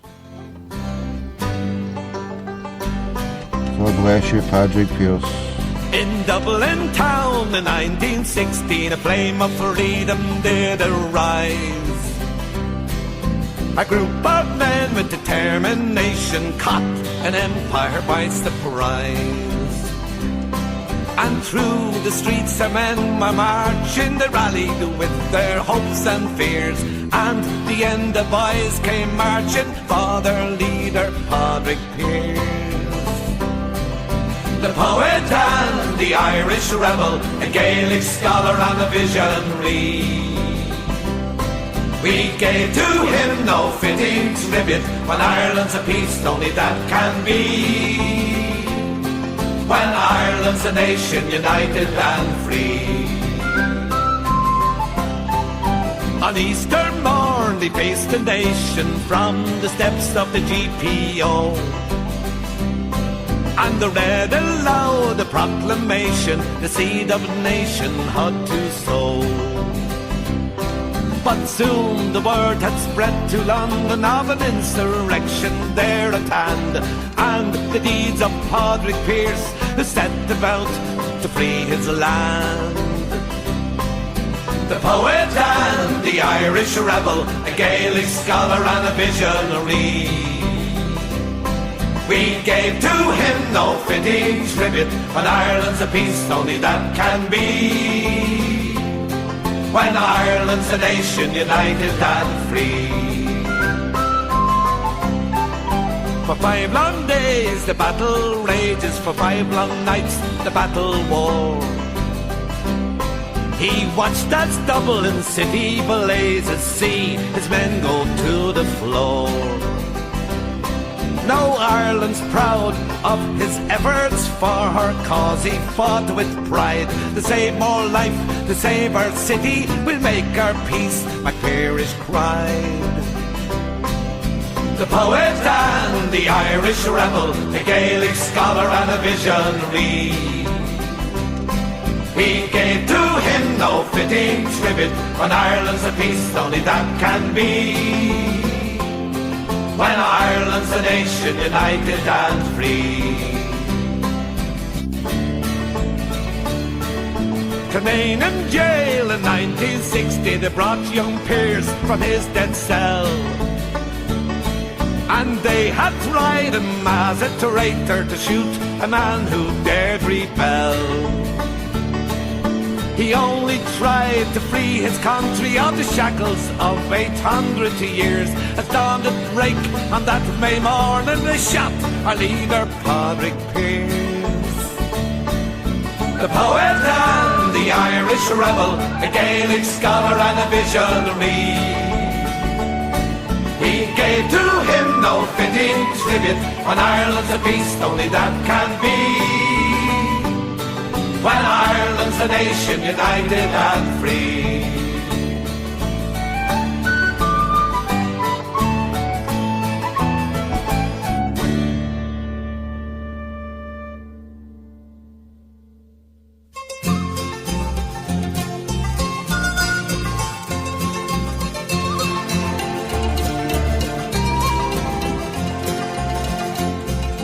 Listen all me true men to my simple rhyme, for it tells of a young man cut off in his prime, a soldier and a statesman who laid down the law, and who died by the roadside in lone Ballinablaw. When barely 16, to England crossed o'er for to work as a boy in a government store. But the volunteers call he could not disobey, so he came back to Dublin to join in the fray. At Easter 1916, when Pearse called them out, the men from the Dublin battalion roved out. And in the post office they nobly did show how a handful of heroes could outfight the foe. To Stafford and jails transported they were, as prisoners of England they soon made a stir. Released before Christmas and home once again, he branded old comrades together to train. While Erin assembled our rights to proclaim, suppressed by the English, yet think it a shame how Ireland's best and bravest were harried and torn from the arms of their loved ones and children newborn. At Easter 1916, when Pearse called them out, the men from the Dublin battalion roved out.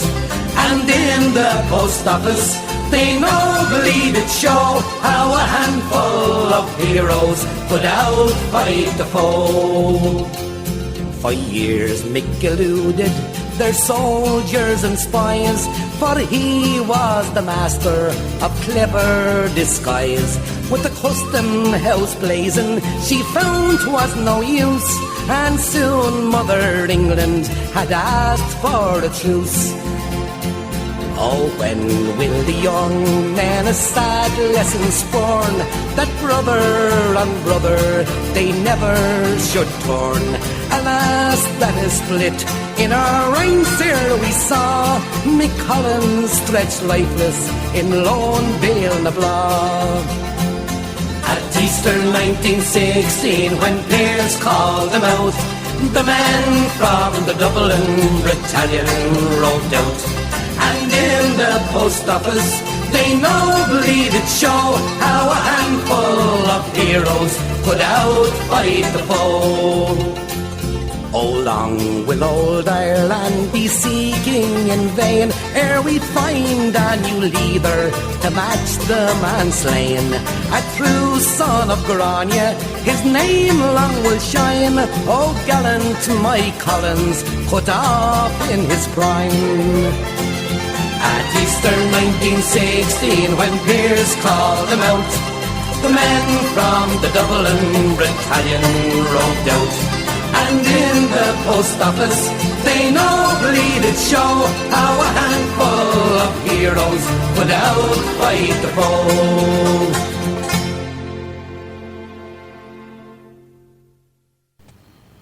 And that was tribute for Padraig Pearse and Michael Collins, who sadly died just a few short years after. And it was a sad time, 1916, when 16 brave young men slaughtered, butchered by the evil tyrants of Britain. So we've got a good one here, I think. Let's see.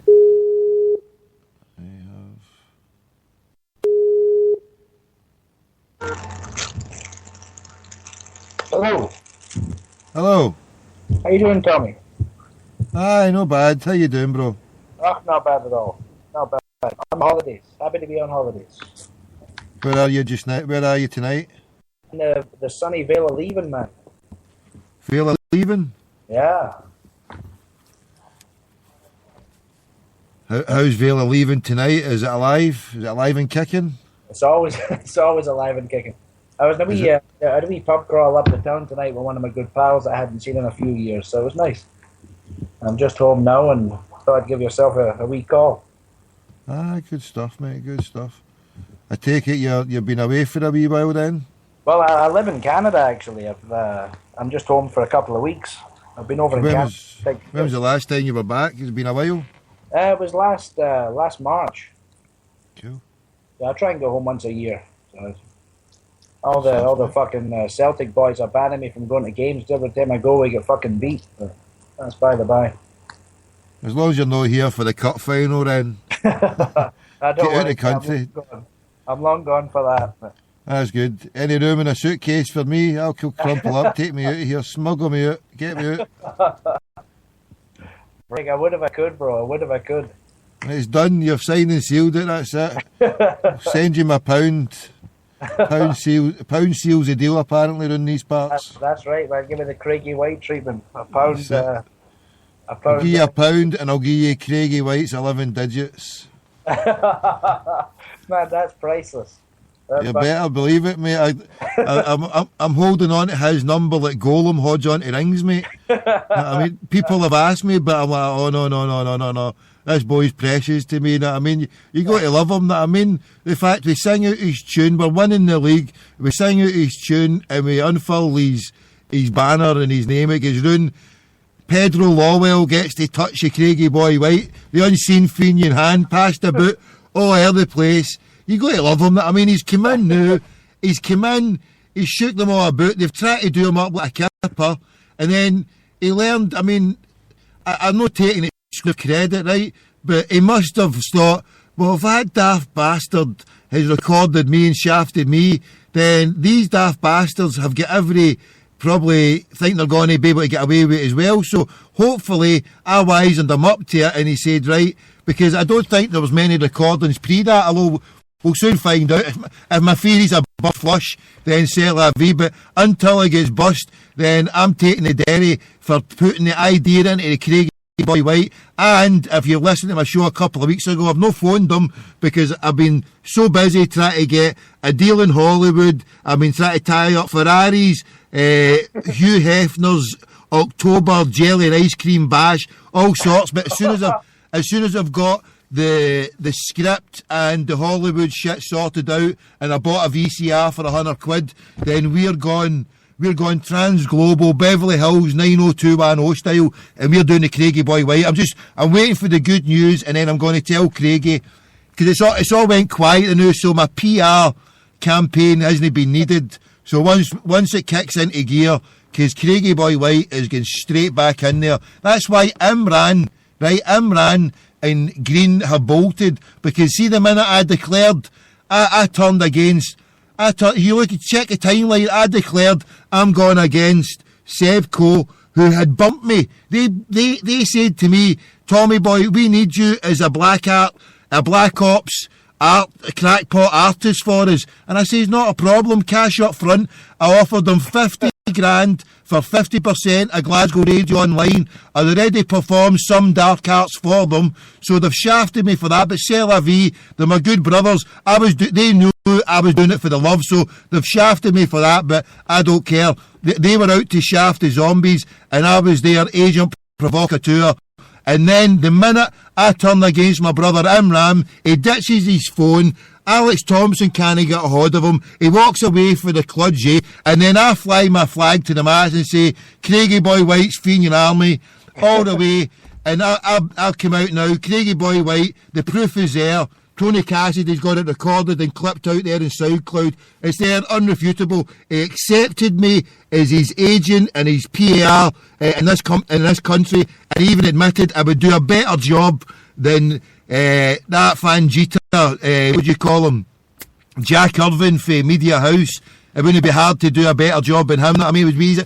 Anybody could do a better job than they Fangitas. So I've been hired by Craigie Boy White, and that's how Green and Thingway disappeared, mate. What do you reckon?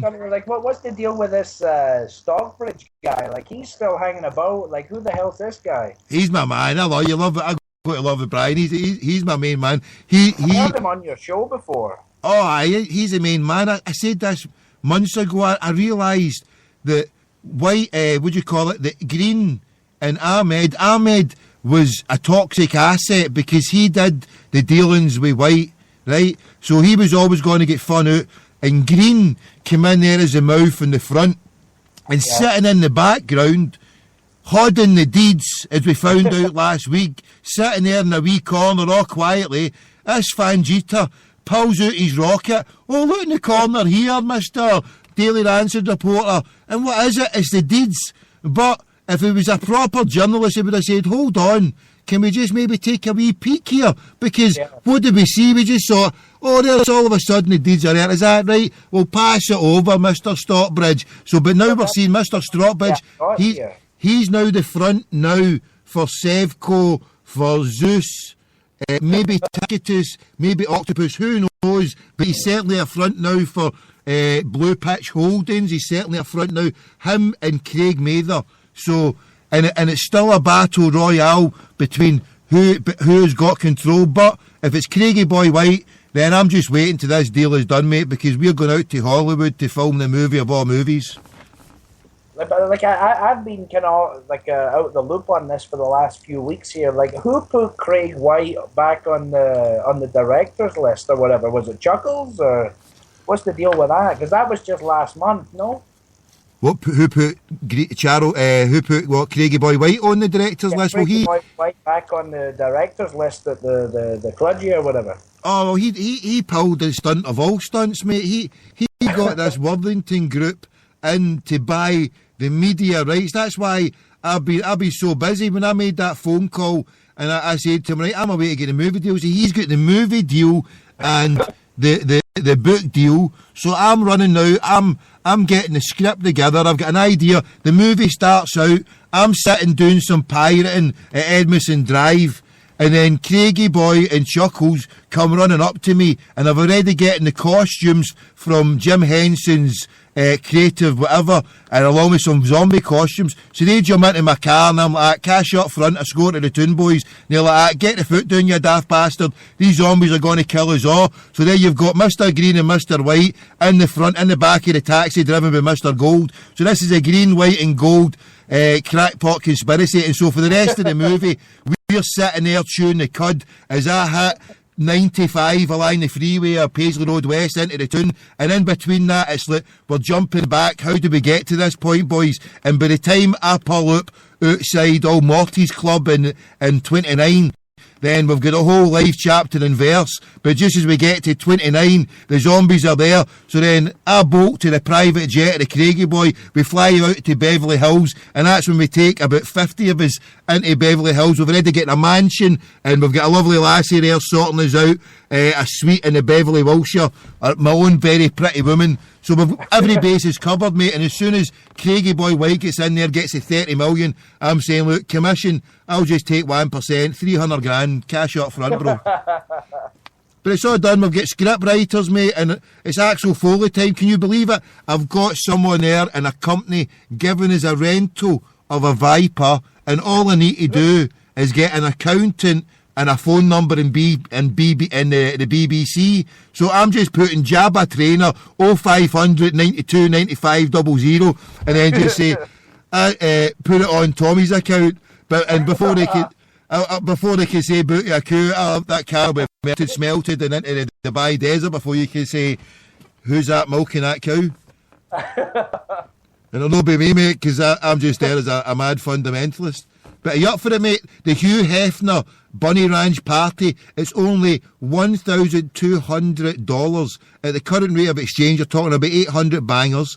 We're negotiating a deal. $1 for $1, bro. I'm down. You're there, mate. There we go. Oh, mate, you see the amount of dirty pervs that are on there, mate. But I'm going to try and negotiate a nice exclusive rate. And then you get... Yeah. We're doing it, mate. We're doing it. The Hefner, and what we're doing, we'll go there dressed as zombies. We'll go there. It's a Halloween party, so we'll go there as zombies, dressed as zombies, and we'll be. And what's thinking of, right? That's in the 26th. So what we'll do, they do all the trick or treating. So we'll get these zombie costumes, and because it's no safe to do it there, but what we'll do, we'll get the caricature of Green and White running about, getting chased by zombies, and in the background you'll have all the Waynes. We'll find one at a suburb where it's just went Halloween fucking crazy, and then we'll set up our VCR, and we'll have Craigie Boy White getting chased, and then we'll throw a few sweeties to the Wednesday here, chase these mad bastards down the road, we'll get the camera, and that's it. Know what I mean? And then a wee bit of shootage with the old Poontang and the Hefner's Ranch. We'll be giving it Yaldi. This movie will be going trans-global because you have a crackpot. It'll be Crackpot Foley on duty, Ossifer. We'll be putting bananas up tailpipes just for a laugh at it. I mean, we're going Craigie White's Fenian Army, Beverly Hills 90210. So get down there, bro. Put a date in the diary, the whole of October. God willing, we're going to steal a house. We can steal a house. If Axel Foley can steal a house, then by goodness, we're putting it on the account of the BBC. If the BBC can fund criminals and paedophiles and sex offenders, and we don't get caught for years, and by God, I'm taking back. I tried to apply for Jimmy Savile's thing, me, little known that I became the lucky one by not getting picked, and these dirty shysters are defending them. A conspiracy. They defended every kind of conspiracy. It's a witch hunt, and they call me paranoid. The dirty bastards. They're dirty, filthy beasts, a lot of them. You know, they must have heard the stories about in Hollywood, all the Childs and all that, and they had the cheek to talk about the Catholic Church. It's the paedophilia in Hollywood, the paedophilia in all kind of institutions and organisations, and yet and the BBC's rife with it. You hear people out the day talking, saying bullying is rife in the BBC, and they're sitting in an institution, so damn tootin' BBC, you're paying, you've bumped me off the radio for too many times, you've caused me all ball, crackbot and everything, and it's been under duress. I'm living under bushes, so you're damn right. For the whole of October, the BBC, you're paying for a Viper and a whole bloody Hollywood mansion and a hotel for 50 crackpots, and that's called GIRFUY, and that's what we're signing it down as.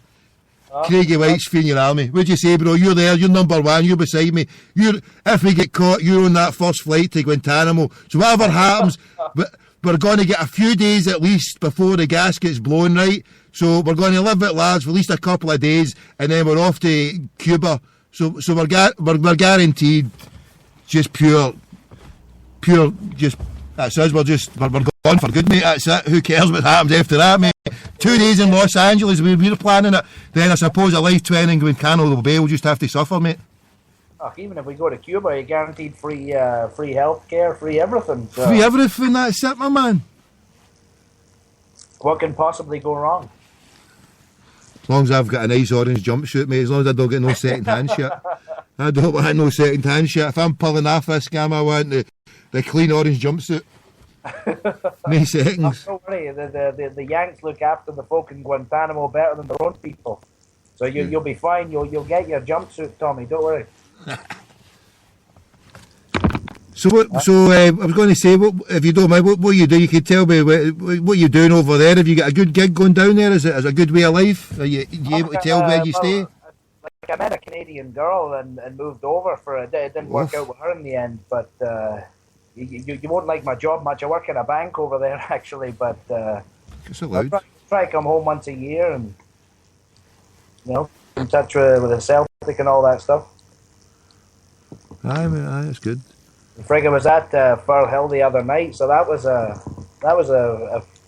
tacit reminder of why I fucking hate this country.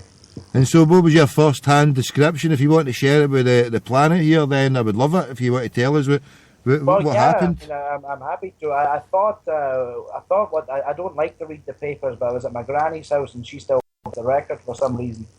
And I thought what the record said about it was a pile of shite. Like they always have to balance it out, right? So if they say one lot did something wrong, they have to make something that the other lot did the kind of same kind of magnitude. And to me, like the Celtic fans, sure they ripped up seats, but like that's a small like it's stupid. I'm not defending it for a second, but it's pretty small compared to what those fuckers were doing. Like me and my brother get marched up Maryhill Road, and those fuckers marched across us. There was about 1,000 of them, Tommy, and friggin' chanting about Bobby Sands being deed and challenging his fights and all that. And they friggin' like when we were in, they were throwing not fireworks, but like flare things that were landing right next to the Celtic players and singing all kinds of shite. And like neither side covered themselves in glory, but I definitely thought we were the lesser of the two evils that night. But maybe I'm biased. And the ones where the Celtic fans who caused some structural damage, did you see people cause the damage to the seats? Did you see, was it the young team? Down there, yeah. I mean, like I looked over at the start. I mean, I was a couple of blocks along from them, Tommy, but like they looked like mostly young boys, and like I was arguing with guys on Facebook the next day about it, and I was just saying to them, I'm sure you were all perfect fucking angels when you were at the game as a kid. Like like what the fuck is a seat? Like how much does a seat cost? That was kind of the point at the end of it, sure we shouldn't be ripping them up, but you know what? When those bastards came to Celtic Park when they were still alive, they would rip up hundreds of our fucking seats and still owed us for them. I think when we died, we were one of their fucking creditors. You see, it's a social problem. Look, if someone breaks, if someone breaks something, if you look there, Celtic are going to, there's good and bad everywhere. Yeah. And I wasn't there. I'm only going on, people who have been there, who have spoke about it and what happened. And for me, I mean, I don't want to ever play a game between them. I mean, a junior game, any kind of game. I was kind of hoping that liquidation would mean that there wouldn't be a club at Rangers and we could build a mosque, a synagogue, a cathedral and an asylum drop-in centre and a refuge centre for battered women, people with gambling addictions, drink addictions, and a whole new alternative, not a supermarket, but on the Albion car park, a whole new free trade market for people to come and sell their wares. You know, had the whole new plans for a whole new regeneration of the Cludgy area, and it's no happened. So no. It's just shite, mate. It's just I never want to play them again. So I don't want to even be talking about them. I don't even. It's like, see that I was saying earlier on about the banks and all that. It's just a shite argument. I don't really want to be talking about it because the truth be told, it diverts us from what should have really have happened. What has happened with these, whatever they're called, whoever they are, the tax bumpers, the butcher, baker and candlestick maker bumpers, they're defrauded the league of a proper league for over 25, 30 years. We've had dubious referees with their honest mistakes, with their dodgy reverends. So, and it's in a Scotland manager, no less, almost with his comments, brought the whole system into disrepute. I mean, with his comments alone, got our outside body like UEFA or FIFA should have come in and shut the whole place down and had a whole thorough investigation. On that one game alone, Mike McCurry giving whatever it was to the Mankey mob that day and disallowing against the Dundee United, you know, that caused who became the Scotland manager, and the outburst that he did. Can you imagine Neil Lennon? Just imagine, just take the same words and listen to that speech by Craig Levein that day, and just, I mean, if there's somebody out there who's got technology, can transform that into Neil Lennon's voice and put it into, you know, and put that there as Neil Lennon, he would have been hauled through the cold, hammered, sacked, kicked through for bringing the game into disrepute, because what Levein said that day about the referee was pure, just basically said the guy's a cheat. I mean, the guy's a cheat. What happened to Mike McCurry after? The next bit we heard him in the news where we found out it was a love cheat, cheating on his wife with a wee teenage lassie. But hey, this is Scotland, and the media will cover up the people who they fancy and they like, their wrongs, you know, and that's fine. We'd have to deal with it because we're just paranoid Celtic fans, you know, and we have to suffer with the label and the name calling. It's, you know, we're just paranoid, and don't be so silly, Timmy, you know, move on, nothing to see here. Well, there's a load to see here, and we don't do walking away unless there's proper truth and justice, bro.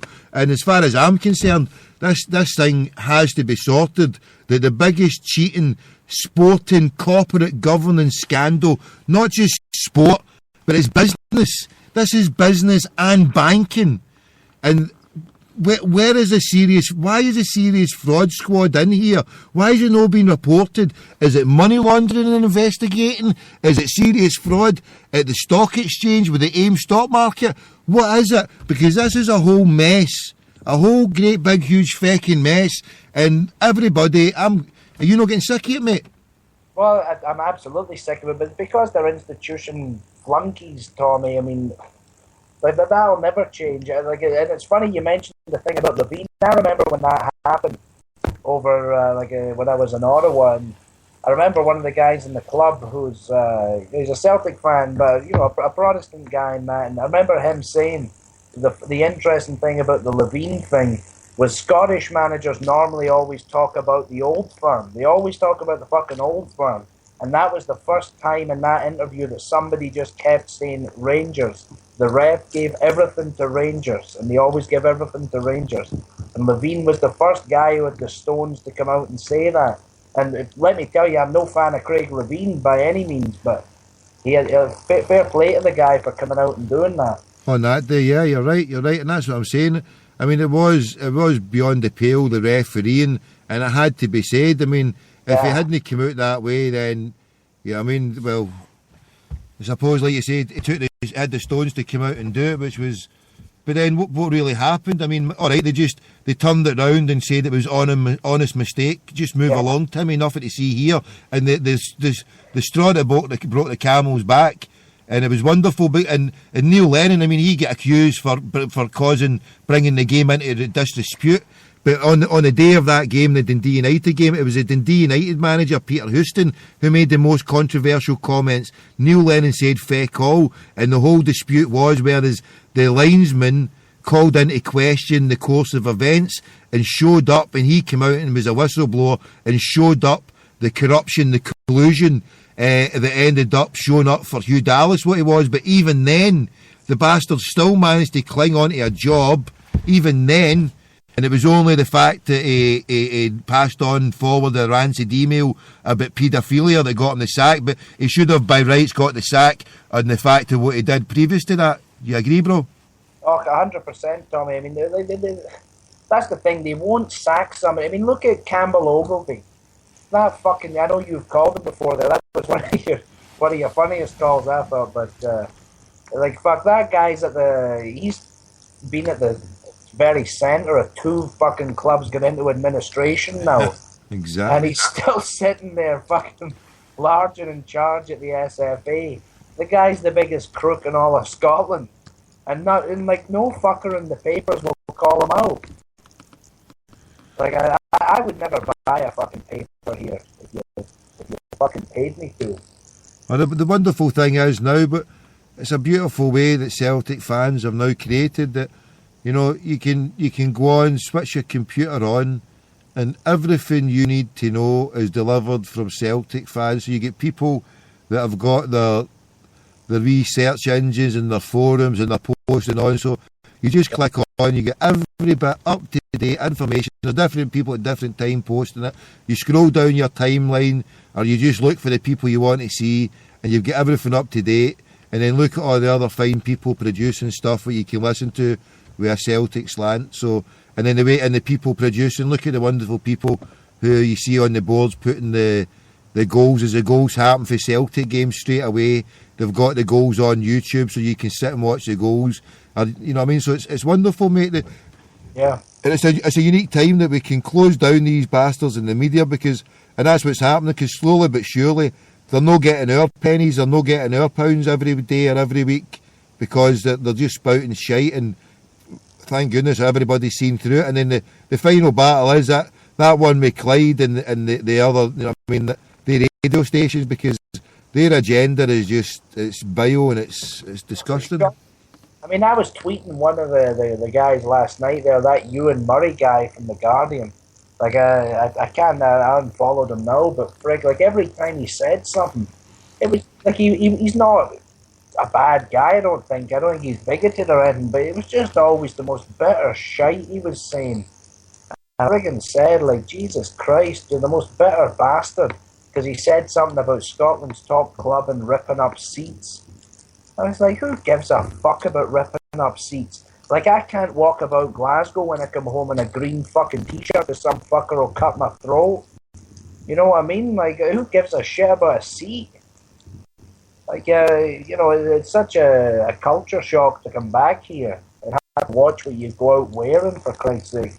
And he's worried about a few seats getting ripped up. I know. I hear you. But it's each to their own, mate. I mean, it's each to their own. Right, it's funny it's good that you say that though about like the Celtic fans now kind of having their own media. Like, and it's true. Like with Hail Media and that, like a lot of the stuff they've been saying about the EBT stuff, and looking back at all the kind of robberies the Huns have had over the last few years there, like the League Cup final in the Seville year, and even the league in the Seville year, and you know, looking back and thinking, Jesus Christ, at the time you kind of said, you cheating bastards, and people got, like you were saying, move along, Timmy, kind of thing. And you know, it's not worth much to look back and say you were absolutely right, but at the same time, it's a strange sort of vindication, I guess. And so you're going to take in the game for when we get the trophy? It's not this weekend, the following weekend. Will you manage along for it? Is it St Johnstone we're playing now? I think it's St Johnstone, and yep, I've been offered a ticket, so I'll be going to that one. I have to head. I'm flying back out of Manchester on the Sunday. So yeah, I'll be at that game. So we're probably going to get beat. So just send a shout out just now to all the Celtic fans are going to go on. They're probably going to get beat. But That's the 11th. Well, that would be the 9th would be the Thursday. So that would, close as you would get. 15 years earlier, we beat St Johnstone on that day, the 9th. And 2 days later of that 15 days. Remember the old Henrik Larsson and then Harold Brackback? He scored the second goal. That was just... Were you at the game that day, caller? Tell me you were there, caller. No. It was before I was really into the football. I'm only 26. I got into the football a wee bit later than most. But so would you have been then 11-year-old? Still a wee boy. Well, let you off. We'll let you off. You're only a whippersnapper. But no. I watch it. I watch it from time to time, and it's one of the, along with Lisbon, obviously, it's one of the moments I wish I'd been the age I am now to enjoy it, especially after 9 years of them fucking cheating their way to everything, you know. I can't even imagine how good it would have felt then. It was, I remember that day, I was just sick and fed up. See if you're sick and fed up with the shit that these bastards are doing and you just want it all to finish. Yeah. I'd gave up wanting to talk about stop them 10, because for me, right, I was a Celtic fan, and there I was with one baby and another one on the way. I was looking forward to a new bright future, a new dawn, happy family time, living in a nice wee house, looking onto paradise. I could walk out my house 5 minutes before, into my seat, walk back, see my lovely family. Everything was beautiful, mate. And on that day, it was just spectacular, mate. I can remember it just like it was yesterday, mate. I can't even imagine. Like I watch the highlights, and I feel the emotion of the day. But yeah, I was just desperate for them to win it, because everybody had got to the point that it was just too much about Rangers stopping Rangers, and I hadn't seen it since I was that was me 26, I think it was. So I was 88, so I was 16. So a full 10 years. I was a boy, a young boy. So I went through my teenage years. I saw people getting stabbed. I went through taking drugs that you would never believe. Bounced about all over the UK, for fields, for dance clubs, and then being a cheesy raver, being a football hooligan, being a cheesy raver, and then finally settling down. And through all that, Mo Johnston, Mark Hateley, John Brown, Loudrop, Gascoigne, and we find now that and then possibly, although we can't prove it, that maybe some of the EBT dealing back then was done with a wee brown paper envelope with cash here and a wee bit of cash there, low wages but high cash bonuses, you know. Who knows? Can it be proved? Well, I certainly know some people who can vouch for a lot of dodgy stuff happening back before it all became electronic and EBT style. But hey, c'est la vie, I'm just a paranoid Timmy. Move along, nothing to see here. This guy's a bampot, a crackpot, shut him up. So hey, it's wonderful now. Instead of just being paranoid Timmys, we're now internet bampots, and that's the best they can offer. That I mean, so and I got the wonderful title from Prize Bampot himself. I get called the wonderful title of one of the main, the main prize oddballs of the west of Scotland. I'm a prize oddball. I'm one of the main prize oddballs in the west of Scotland, me. Thank you, Mr. Keevans, for that title. So everybody else is internet bampots, but I'm just a prize oddball. So you can call me Prize Oddball, Mr. Prize Oddball. It's a lovely title, isn't it, mate? What do you reckon to that, bro? Okay, I heard you a few weeks ago there when you called you. I went on that day to settle a score with Shug, and then I was just meandering along, and then someone posted Thatcher's deed. No. And then I went and seen Twitter, and then Thatcher's deed, and I went and I thought the huddle board, and I thought this has got to be good on here. I says they've always kind of put on Thatcher's deed, all wee rumours and all that, and then the first one, and I went, she's deed, and then no fucking huddle deed. And I was like, oh my God, this it must be. And that was it. I went live and I phoned up George Galloway, the first person to get George Galloway on. And then I had that, who was that, Longmuir? that Longmuir's actually employed someone to take his calls now instead of just going straight through to him on the back of me, having him quivering in a corner. He hung up and then he just sat there with me giving him abuse, and then Thatcher died. I loved that. What else happened? I phoned Craigie White, didn't I? Craigie White and Minty Boys. Oh, and Thatcher died. That was just wonderful. God bless Shug Keevans for getting me on that radio that day. If it wasn't for Shug Keevans getting me fired up and calling me prize oddball the day before, then I wouldn't have been sitting there. I would have fired a live show up, but it was better finding it out on air. I just loved that, because there was people going like that. Oh, you were the first person to tell us it. I was like, wow, that's weird. That's dead weird. Fuck that happening. I mean, somebody actually put stupidly like that, or they put across. What would you call it? Oh, you were my what do you call it? My JFK moment. As I'm sitting there, I never envisaged myself like being a news, sitting there giving out news. Never in my life did I ever think I'd be sitting there doing a thing with and something like that mad cow who had done so much damage and brought so much havoc to this country and beyond, and so many lovely, good, innocent people suffered, from Cambodia to Ireland to the miners to the Hillsborough people who died there. So many people to the. Everything of this evil bitch, and I was given the privilege to announce that to even if it was just one person that I mentioned that, I'll take that to my grave as a beautiful thing, just to be able to say I was on air and some daft bastard was sitting there listening to me saying Thatcher's deed, fucking yeehaw. I mean, and I'll never, ever, ever be happy or glad, I don't think, that somebody's died as much as that. And I don't think, as a collective, as so many people, I mean, maybe, I don't know, we'll have to wait to maybe see what the Queen does or whatever to see the action there or whatever, but certainly for someone who really personified evil, then what we saw there was just an emotional outburst of relief and just thank God something evil is gone. Sadly, till the institutions of fascism that she represented are pulled down, then we need to keep on the good fight to change the status quo. What do you reckon, bro? I agree with you 100%. I mean, it's been tough for me being over in Canada trying to explain to people. Like, everybody feels this kind of sense of, like you just said, you shouldn't speak ill of the dead. Well, unfortunately, that bitch made a living out of speaking ill of the dead. Like, that was one of her main things, right? Like you said, with Ireland and stuff, with Bobby Sands and the guys. Like that was a big part of her leadership, was speaking ill of the fucking dead. And trying to convince people how evil she was has been a hell of a struggle for me, Tommy. That'll be your job when you come to Canada with me, is trying to tell my pals what an evil bitch she was. Frig. Just send them the link to this show. Send them the link to that other show, and then just send them a number. Say further questions.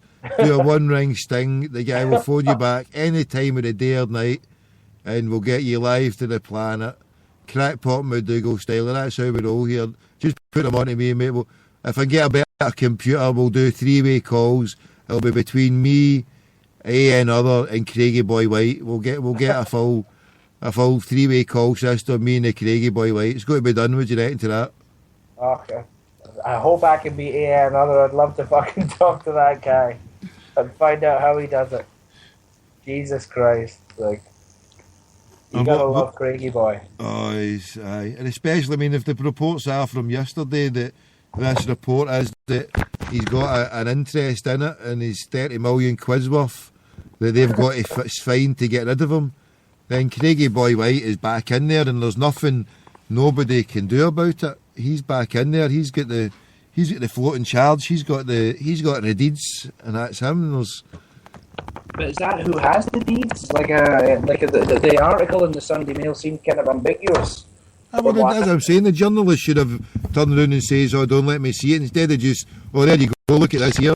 This says the deeds." Right, I'll go print something like that. Go and get them checked too. Go and cross-reference it with wherever it is they've lodged it, because surely they must have lodged something with somewhere with saying this is a name here, or is the stuff that Craigie White produced, is this true? And then if that's true, well, this is what it appears to be, that they have see the whole trick was, and that was to help them, right? This is where the fraud squad could be getting involved in now, is the whole bit was to take it out the clutches of Ticketus. So Craig White had done a deal with Ticketus. Now, by changing it to out with Scottish to Sevco 5088, from taking it from the Scottish to the English, that enabled them, from moving it from the court, from whatever jurisdiction, that enabled them to shaft Ticketus. I remember speaking to that guy, Ollie, who worked for the PR company, and that's what he said. That was the loophole that they managed to do. Now, supposing that this is what the fraud squad is looking in, right? And this seems to be the crux of what Craigie White says, because if he set up a Sevco and these cheapy shysters have done a switcheroo and called it a different name and claimed it, right? And then done the dirty in Craigie White, instead of representing Craigie White, they've turned around and says, you're no part of this, you know? It's just, see, the most important thing is, see, when you're dealing with a liar, then you don't know where you are with them. At least if you know someone who's taking a drug, putting a bet on, or having a drink, or injecting, or doing something, you can identify their problem. But see, when you get someone's a liar, then you don't know where you're standing with that person. And there's too many people that has took part in all this shite, that has lied too much. So who's telling the truth? Well, from where I'm standing, the game's a bogey. Anyone in this field who's committed a lie, then as far as I'm concerned, I'm never believing anything verbatim what they're saying. Would you, bro? It's just my way. That's my way I look at it. If someone is proven a liar, then there's no way I'm believing any more shit out of this bastard's mouth. If I do, I'm taking it with a pinch of salt until other things could be proved otherwise. It's only the same sensible thing to do. But when I get a fare in the town, when I used to do my fare, I used to say cash up front, so as I would know there's a problem there. You want to identify a problem before it happens, you nip it in the bud. It's only saying a sensible thing to do, no? Tommy, I wouldn't trust any of them, to be honest with you. I mean, like from a business perspective, I think all of them had the kind of reputation of being asset stripper or... Stay there, bro. Stay there. Stay there 2 seconds. Hold on. We'll take a break. Your line's too bad. Hold on. We're back in 2 seconds. And yes, this is Crackpot McDougall, tell 10 to tell 10. We're on a lockdown here. It's a mission here, a mission to say sack the banks. I'm speaking to a banker and I'm saying sack the banks. Walk on.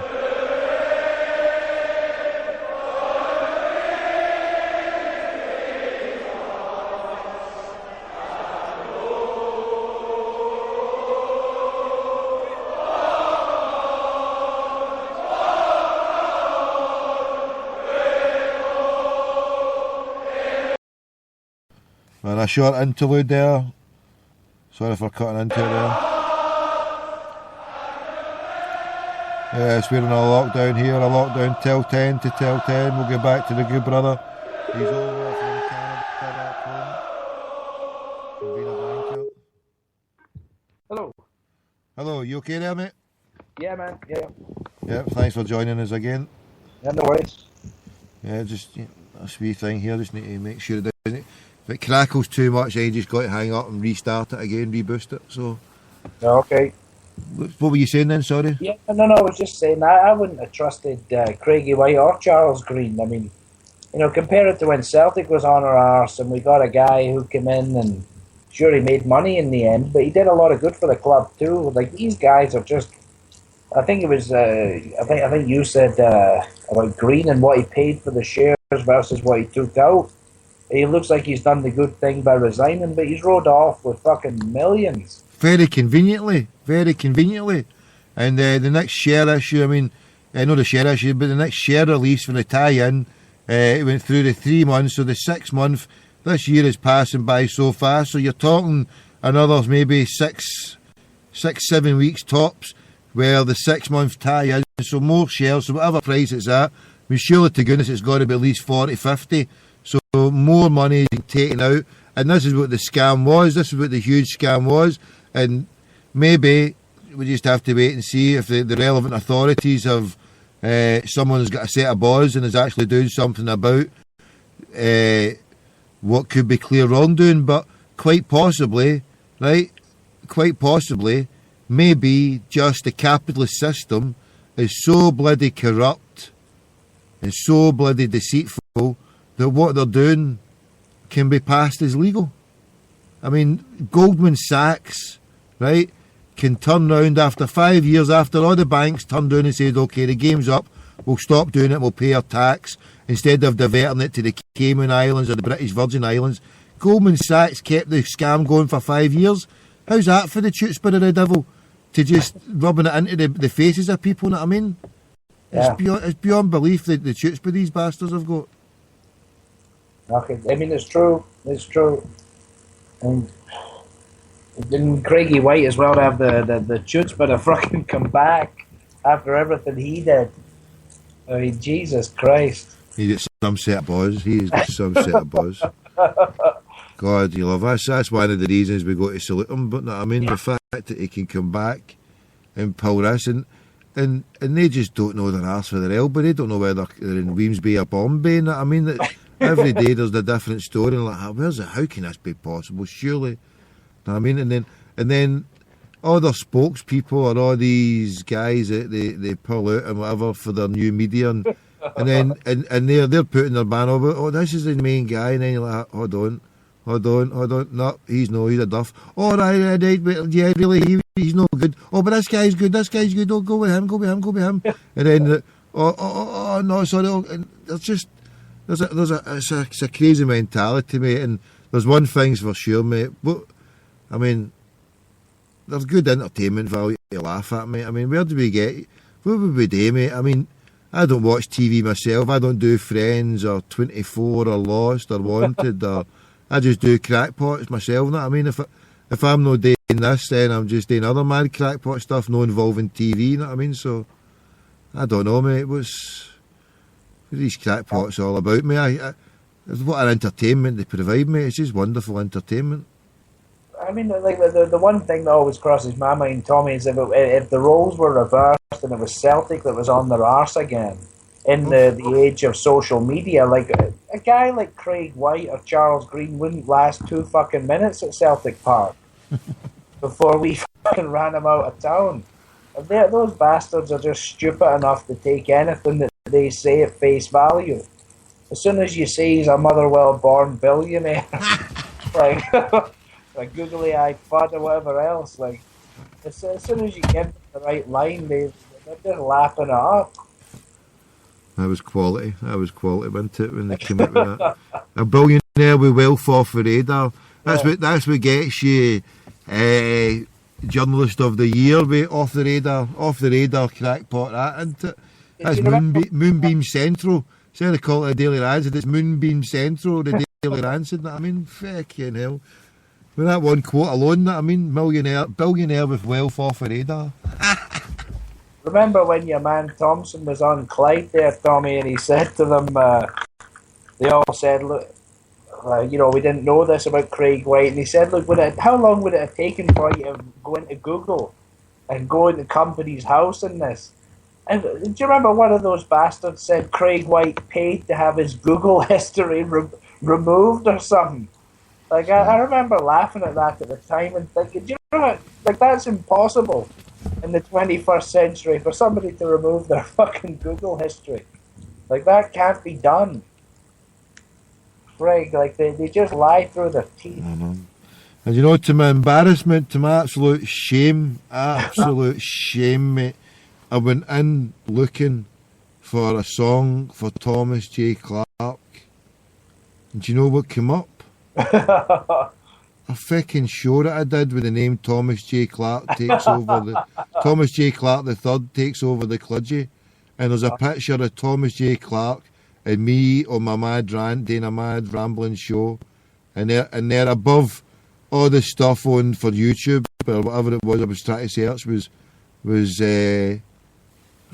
me, and I'm like, oh my goodness, that is just an embarrassment that there's me put a Thomas J. Clarke and all the other good stuff about Thomas J. Clarke, and all I was wanting to do, and for the love of God, if there's no one there, please somebody commission one or do one or compose one, a song for Thomas J. Clarke. I mean, it was 97 years ago that it was shot, by the bastard Brits, the illegal Brits who killed him. And surely to goodness he deserves a song. I mean, it does, I suppose it doesn't matter after all this time, but it would be nice that if, you know, good brothers, other good brothers that died alongside him. But then I suppose, I mean, there's other good brothers there at the time that don't have a song either, I suppose. So, no, it's just that, well, for sentimental reasons, I mean, when you see the first name in the proclamation and the role that he played, then some would say he gets not enough recognition for the part he played in comparison to the other good brothers who, you know, who were prominent. And there was other ones who were less prominent who equally didn't get the limelight. But I suppose, well, the true thing for good brothers like that is probably in the next life where they get the reward, and that's probably the best place for people who give their life for their country and their life against tyranny. The rewards probably isn't best given here in songs or whatever. It's given from the one true God, and maybe they get some peace in death that they certainly never got under the British tyrannical rule. You agree, bro? I agree 100%. You know, one of the things I always say is, you know, we're still talking about Thomas J. Clarke and Bobby Sands and James Connolly and all these great men, and I like to think in the same kind of time frame, we won't be talking about Thatcher or anything, but we'll still be talking about them. And I like to think folk like Thatcher will just kind of be forgotten about. Here, bro. Listen, I'll let you go now, bro, yeah? Phone me back again. You're back. You over here for a few more weeks anyway, yeah? I'm over here till a week on Sunday. We'll come back, chew the cud again, and then let me know when you're getting back, and we can try and smuggle me in. If I can't get me in, then get me a job. I'm pretty good at cleaning dishes, so if you can get me a gig, I'll clean dishes for Nova Scotia, for Vancouver, all the way down to Beverly Hills, and get some practice for my final gig in the Beverly, Wiltshire, because soon I'll be there with my pretty woman giving it you all day, mate. Man, just come to Ottawa, man. We'll fucking find something for you. Ottawa sounds good, mate. What's the climate like there? Is it frozen cold for 6-7 months of the year? Aye. Exactly. It gets as hot as anywhere on earth and as cold as anywhere on earth for like half and half. Shit, man. So you don't get no spring, no autumn? It's just boom, boom. I exaggerated. The spring is spring and fall is a couple of months each, but the rest of the time it's freaking cold. And I'll be back. It'll be in the mid-20s by the time I'm back. Mid-20s. What does it go up to? Does it go up 30s or whatever? Does it go up that high? It goes up to about low 30s or so, but really humid, so it feels like 40. They say. Yeah. And then in winter, what you taught in winter? Last winter, it's usually like anywhere from -10 to -20, but it always goes really cold for a couple of days to like -30 odds. And it's like so friggin' cold that if you're outside for more than 5 minutes, you're in agony. Yeah, we once got something that here, we went to -20. There was somebody was in a report, some boy died because he went the wrong way, died only wearing a wee denim jacket. And see, the next night I remember going out and I had like 2, maybe even 3 pair of trousers on and jumpers, jacket, and I was still freezing to death. Yeah. And outside the old Eglinton Toll, the plaza, there was a Celtic duo on, and there was a guy walking about with a Celtic football shirt on. And he was stunning, having a fag and a drink outside, or carrying a carry-out, walking about. It wasn't the time before you had to stand outside, but he was walking about with a carry-out, with a t-shirt on, swaggering about to go in there, and I was like, oh my god, a guy died last night, froze to death only within a few minutes, and you're out walking about -20 with a Celtic t-shirt on. Jeez. Yeah. And the cold, I've never felt cold like I was cold. Oh my! I remember getting off the bus and then walking along to the house where I was staying, and jeez, that was cold, mate. How can you? That would put me off for life. There's no way in this earth, mate, I could ever be there for that temperature. Are you kidding me? You get used to it, Tommy. You get used to it. You used to sit in the house for 4 months of the year. It's easy. It's easy. I mean, I'll tell you something with the Celtics. See, whenever you get a 12, like a lunchtime kickoff here in the winter, if any time it's 12 o'clock, that's 7 o'clock for us, or even worse if you're in Vancouver or Los Angeles or whatever. But for Ottawa, if you're 12 o'clock, we're up at 7 to watch that game. And in February, it's cold as fuck, and it's a real kick in the balls then, let me tell you. But listen, tell me this, right? The North American, or the United States of American internet radio boom is quite good, right? Yeah. What's it like in Canada? Could I come there instead of staying in the US of A? Could I capture the Canadian crackpot internet radio market at all, do you reckon? Oh, absolutely, yeah. You can do all the same stuff there with the Spreaker and Skype. It doesn't matter where you are in the world.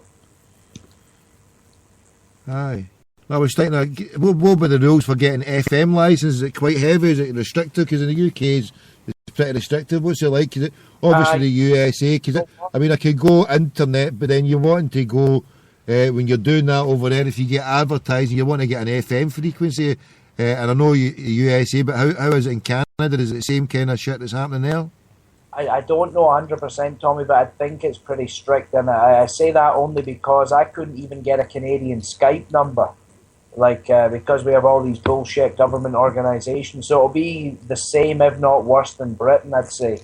Like, America's kind of very free, like freedom of the press and all that kind of stuff. In the media. So basically, what would I need to do then? Is it a wee place just over the border I can settle in the USA? That's right. Just go to Maine or something. Right in the border with New Brunswick there, you'll be fine. You can get the best of both worlds. Where's that, sorry, you say? Maine? In Maine, yeah. And what's the best? Is that the state? What about the town? What town are you talking? Okay, I don't know towns, Tommy. I don't know towns, but you just Google Maine border towns. You get somewhere like some of the shops are in Canada, some of them are in the US. Oft. That sounds good. That so we can in our back garden, and we can live in Canada, and then we can set out in our shed or wee studio in the USA. And have the rights of a USA radio station. That's right. With true freedoms and no queen. It's got to be worth investigating that one, isn't it? Anything to get to this. I wait. But hold on. But the Canadians did it well. But hold on. So here, freedom and democracy for the bankers. That's the only way forward.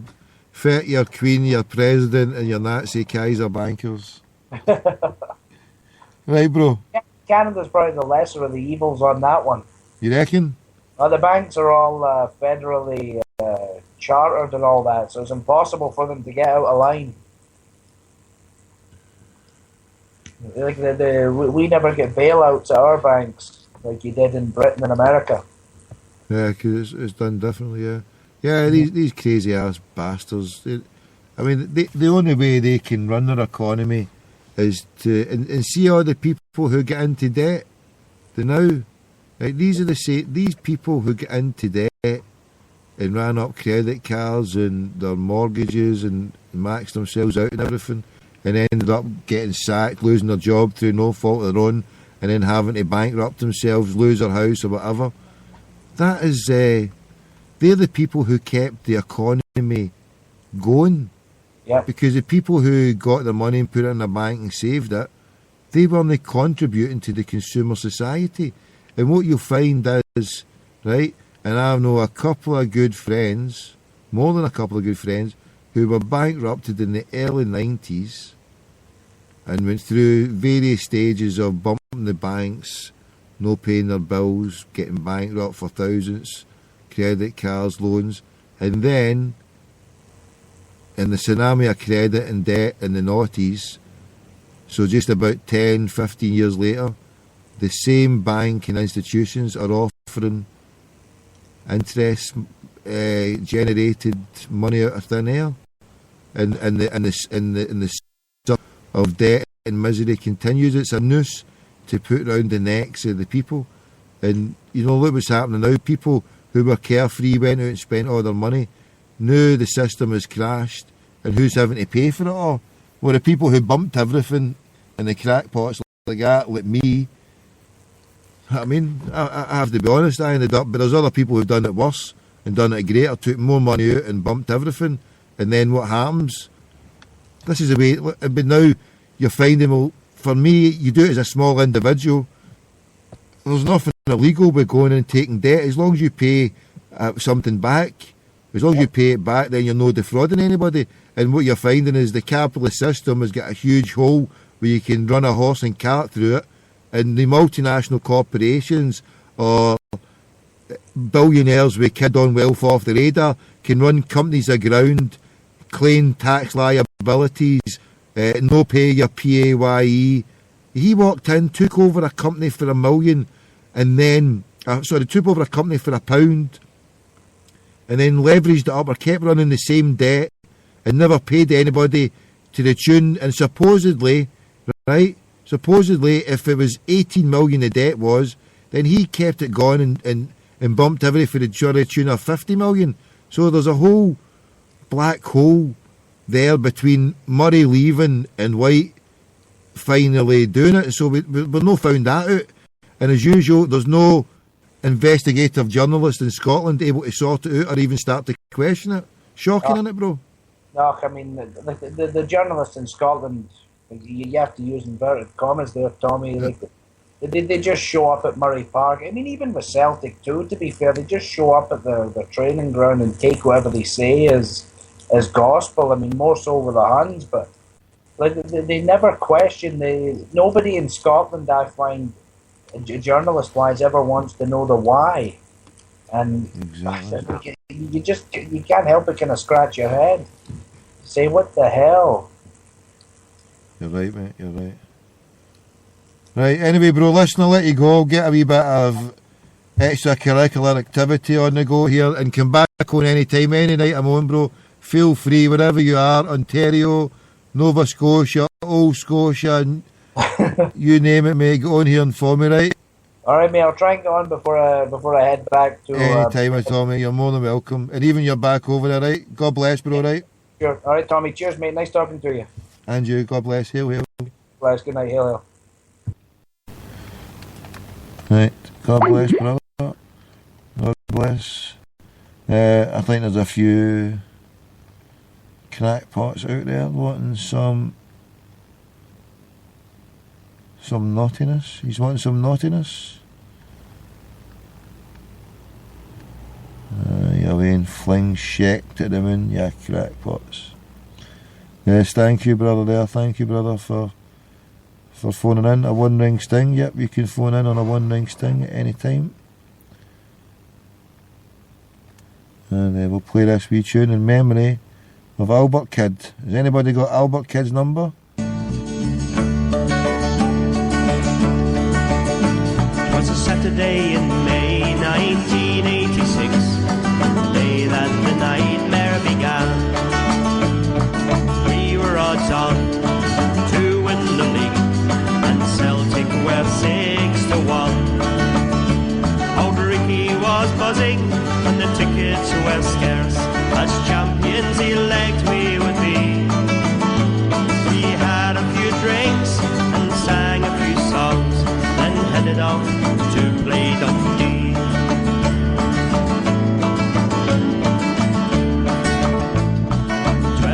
Noon, and the buses arrived in the fleet of 1,000 or more. We promised our friends we will bring back the league, not knowing what lay in store. As our bus made its way up Goggy Road, our new song we sang it with pride. 1 o'clock came and the last bus pulled out. Was a day our lovely team died.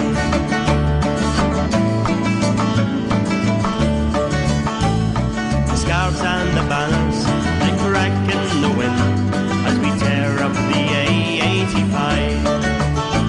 We felt so excited we just had to win. It felt good just being alive.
was, and we held our heads in despair.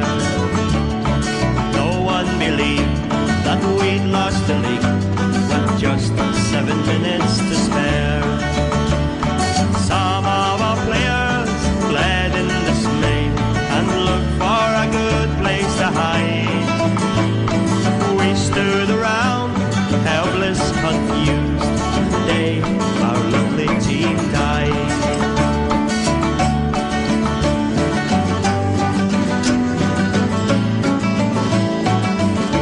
Yes, we're holding it down a lot down here. We're saluting the bold Albert kid, somewhere out in Australia. Anybody got his number? We love you, Albert kid. Well done, the bold Albert. 2 goals, sunk the hearts. Have the hearts been sunk?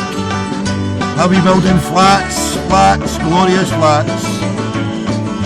Set off the pyro in Gorgie Road. Get the flats gone.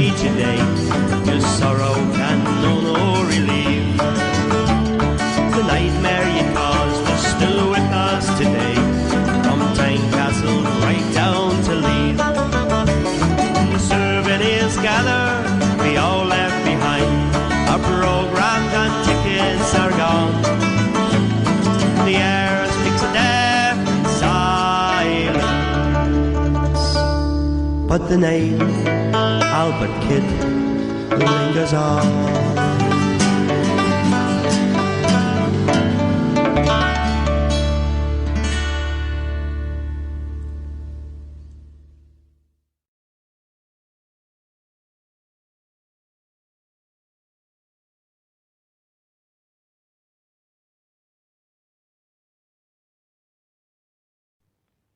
Hi, this is Nikki Breeze.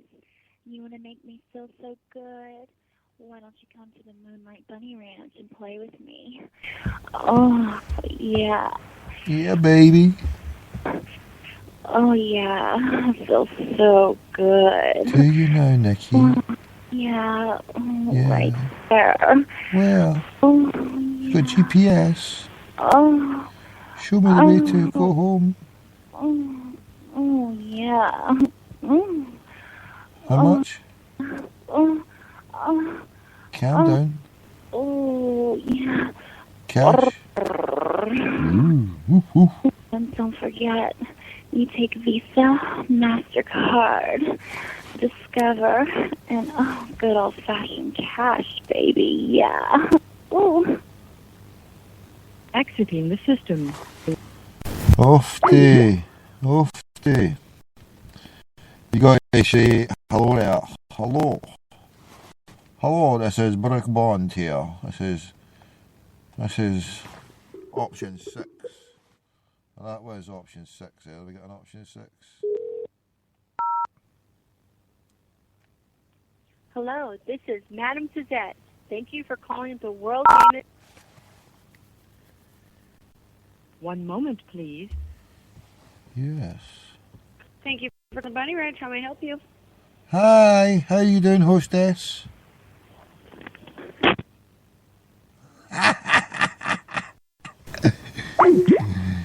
They don't like me there anymore. They've got a fatwa going down against me as soon as my number comes up.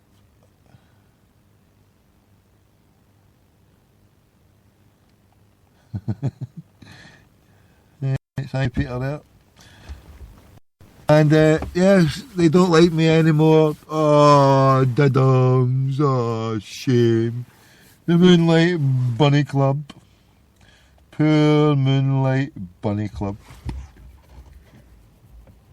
I think I might have caused damage to the reputation. Anybody goes in there with a kilt or a Scottish "See you, Jimmy," pardon me, attitude, they're going to be hunted and punted, aren't they? Especially if there's a big guy. Imagine there's a stag party kicks in there for Las Vegas, whatever it is, and they're just team-handed Scots giving it Yaldi. She'll be like, you bass. You dirty. Right.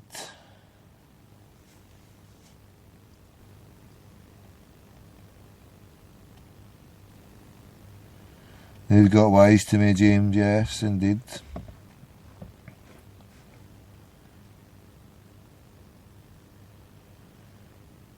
What's that share issue?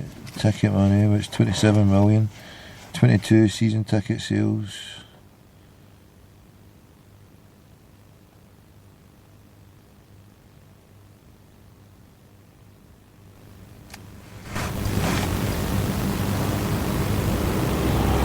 I'm just reading back through some of the messages here. And we've got a little bit of silence brought to us from our friends in the Noise Abatement Society. A little bit of silence there, thank you very much. As we're coming to near the end of this show here at 8 minutes to 3, 8 minutes to 2 even, 8 minutes to 2.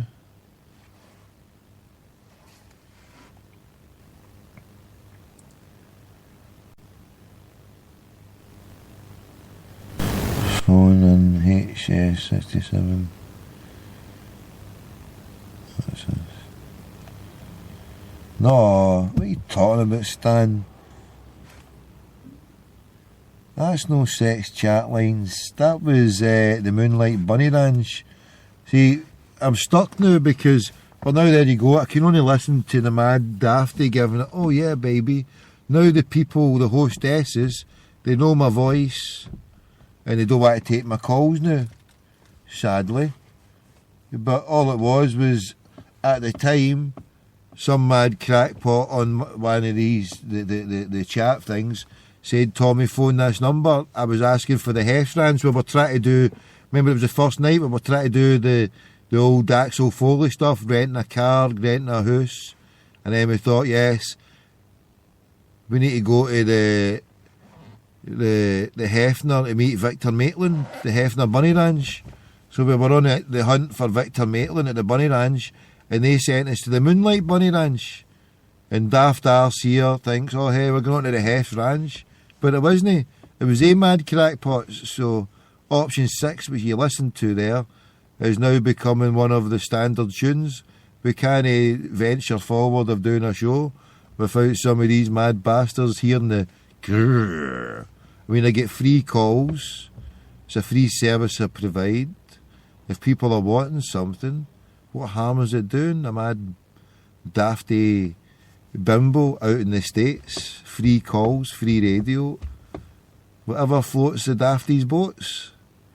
I quite like it as well. I'm a major dafty, listening to a mad dafty giving it rrr, cash, yeah baby. I keep thinking of Austin Powers as soon as you get to that bit, baby, like, yeah baby, Austin Powers. Right, who else are we going to phone? We want a boat. What are we doing? What's this? 2 new interactions. Thanks everybody for joining us tonight. Shocking, Stan, shocking. Switcheroo. You're not up with the programme. Disgraceful. Take a jump off the naughty step. You're banned. You were going to go to the Sweetie Jar, but now you're on the ban list.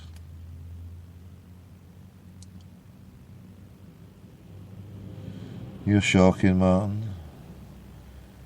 John McLean, John, you're being wanted here. People are calling for you, John. Come on. Well, tomorrow, God willing, hopefully, God willing, if things go to plan and maybe a couple of different shows or more, but hopefully, God willing, a couple of different shows. I'm planning to have a couple of different guests on Tune the Cud, God willing. Yes, indeed. And maybe even a very special guest, a very, very, very special guest from someone who took part on the celebrations at Love Street, or did more than take part in the celebrations, God willing. We may be able to procure the voice of someone who was a very high up, prominent place at Celtic Football Club in 1986. And like I say, maybe, God willing, someone will pass a number of the bold Albert Kidd. How about even Jim Duffy? Or maybe we phone John Brown. He was on the pitch. Say thank you, John Brown, for helping the Dundee beat the old Hearts. And good luck at sinking St Johnstone like the Titanic. No, St Johnstone, St Mirren. Just a shame that we couldn't do them any favours for John Brown. Help the old Dundee. One good act deserves another. So Nothing we can do to help Dundee. Surely to goodness there must be a way to help Dundee stay up. Look who the opposition is, St Mirren. You couldn't make it up. The team where we won the league, St Mirren, fighting against relegation with John Brown's Dundee. And I'm in the camp of voting for John Bruni. Where's the deeds? The guy himself spoke the truth. And now he's sailing the good ship HMS Dundee through the troubled, choppy waters. Fair play to the Maddie. And it takes one Maddie to know one, so if he's a Maddie, I'm a bigger one.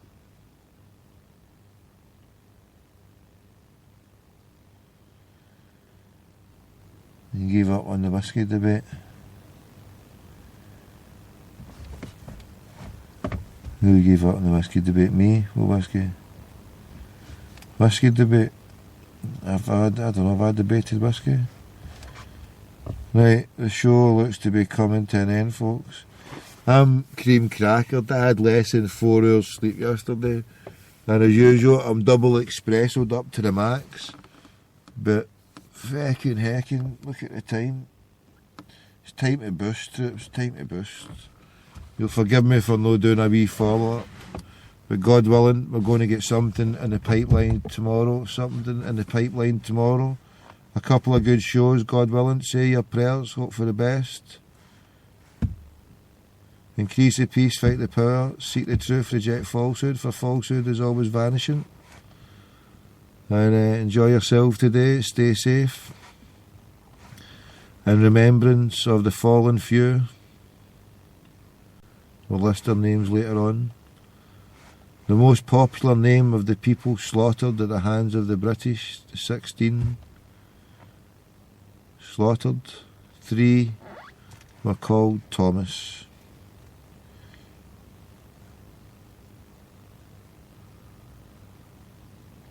And God rest them all. God rest every last one of them. And hail, hail, increase the peace, fight the power. Speak to you all soon.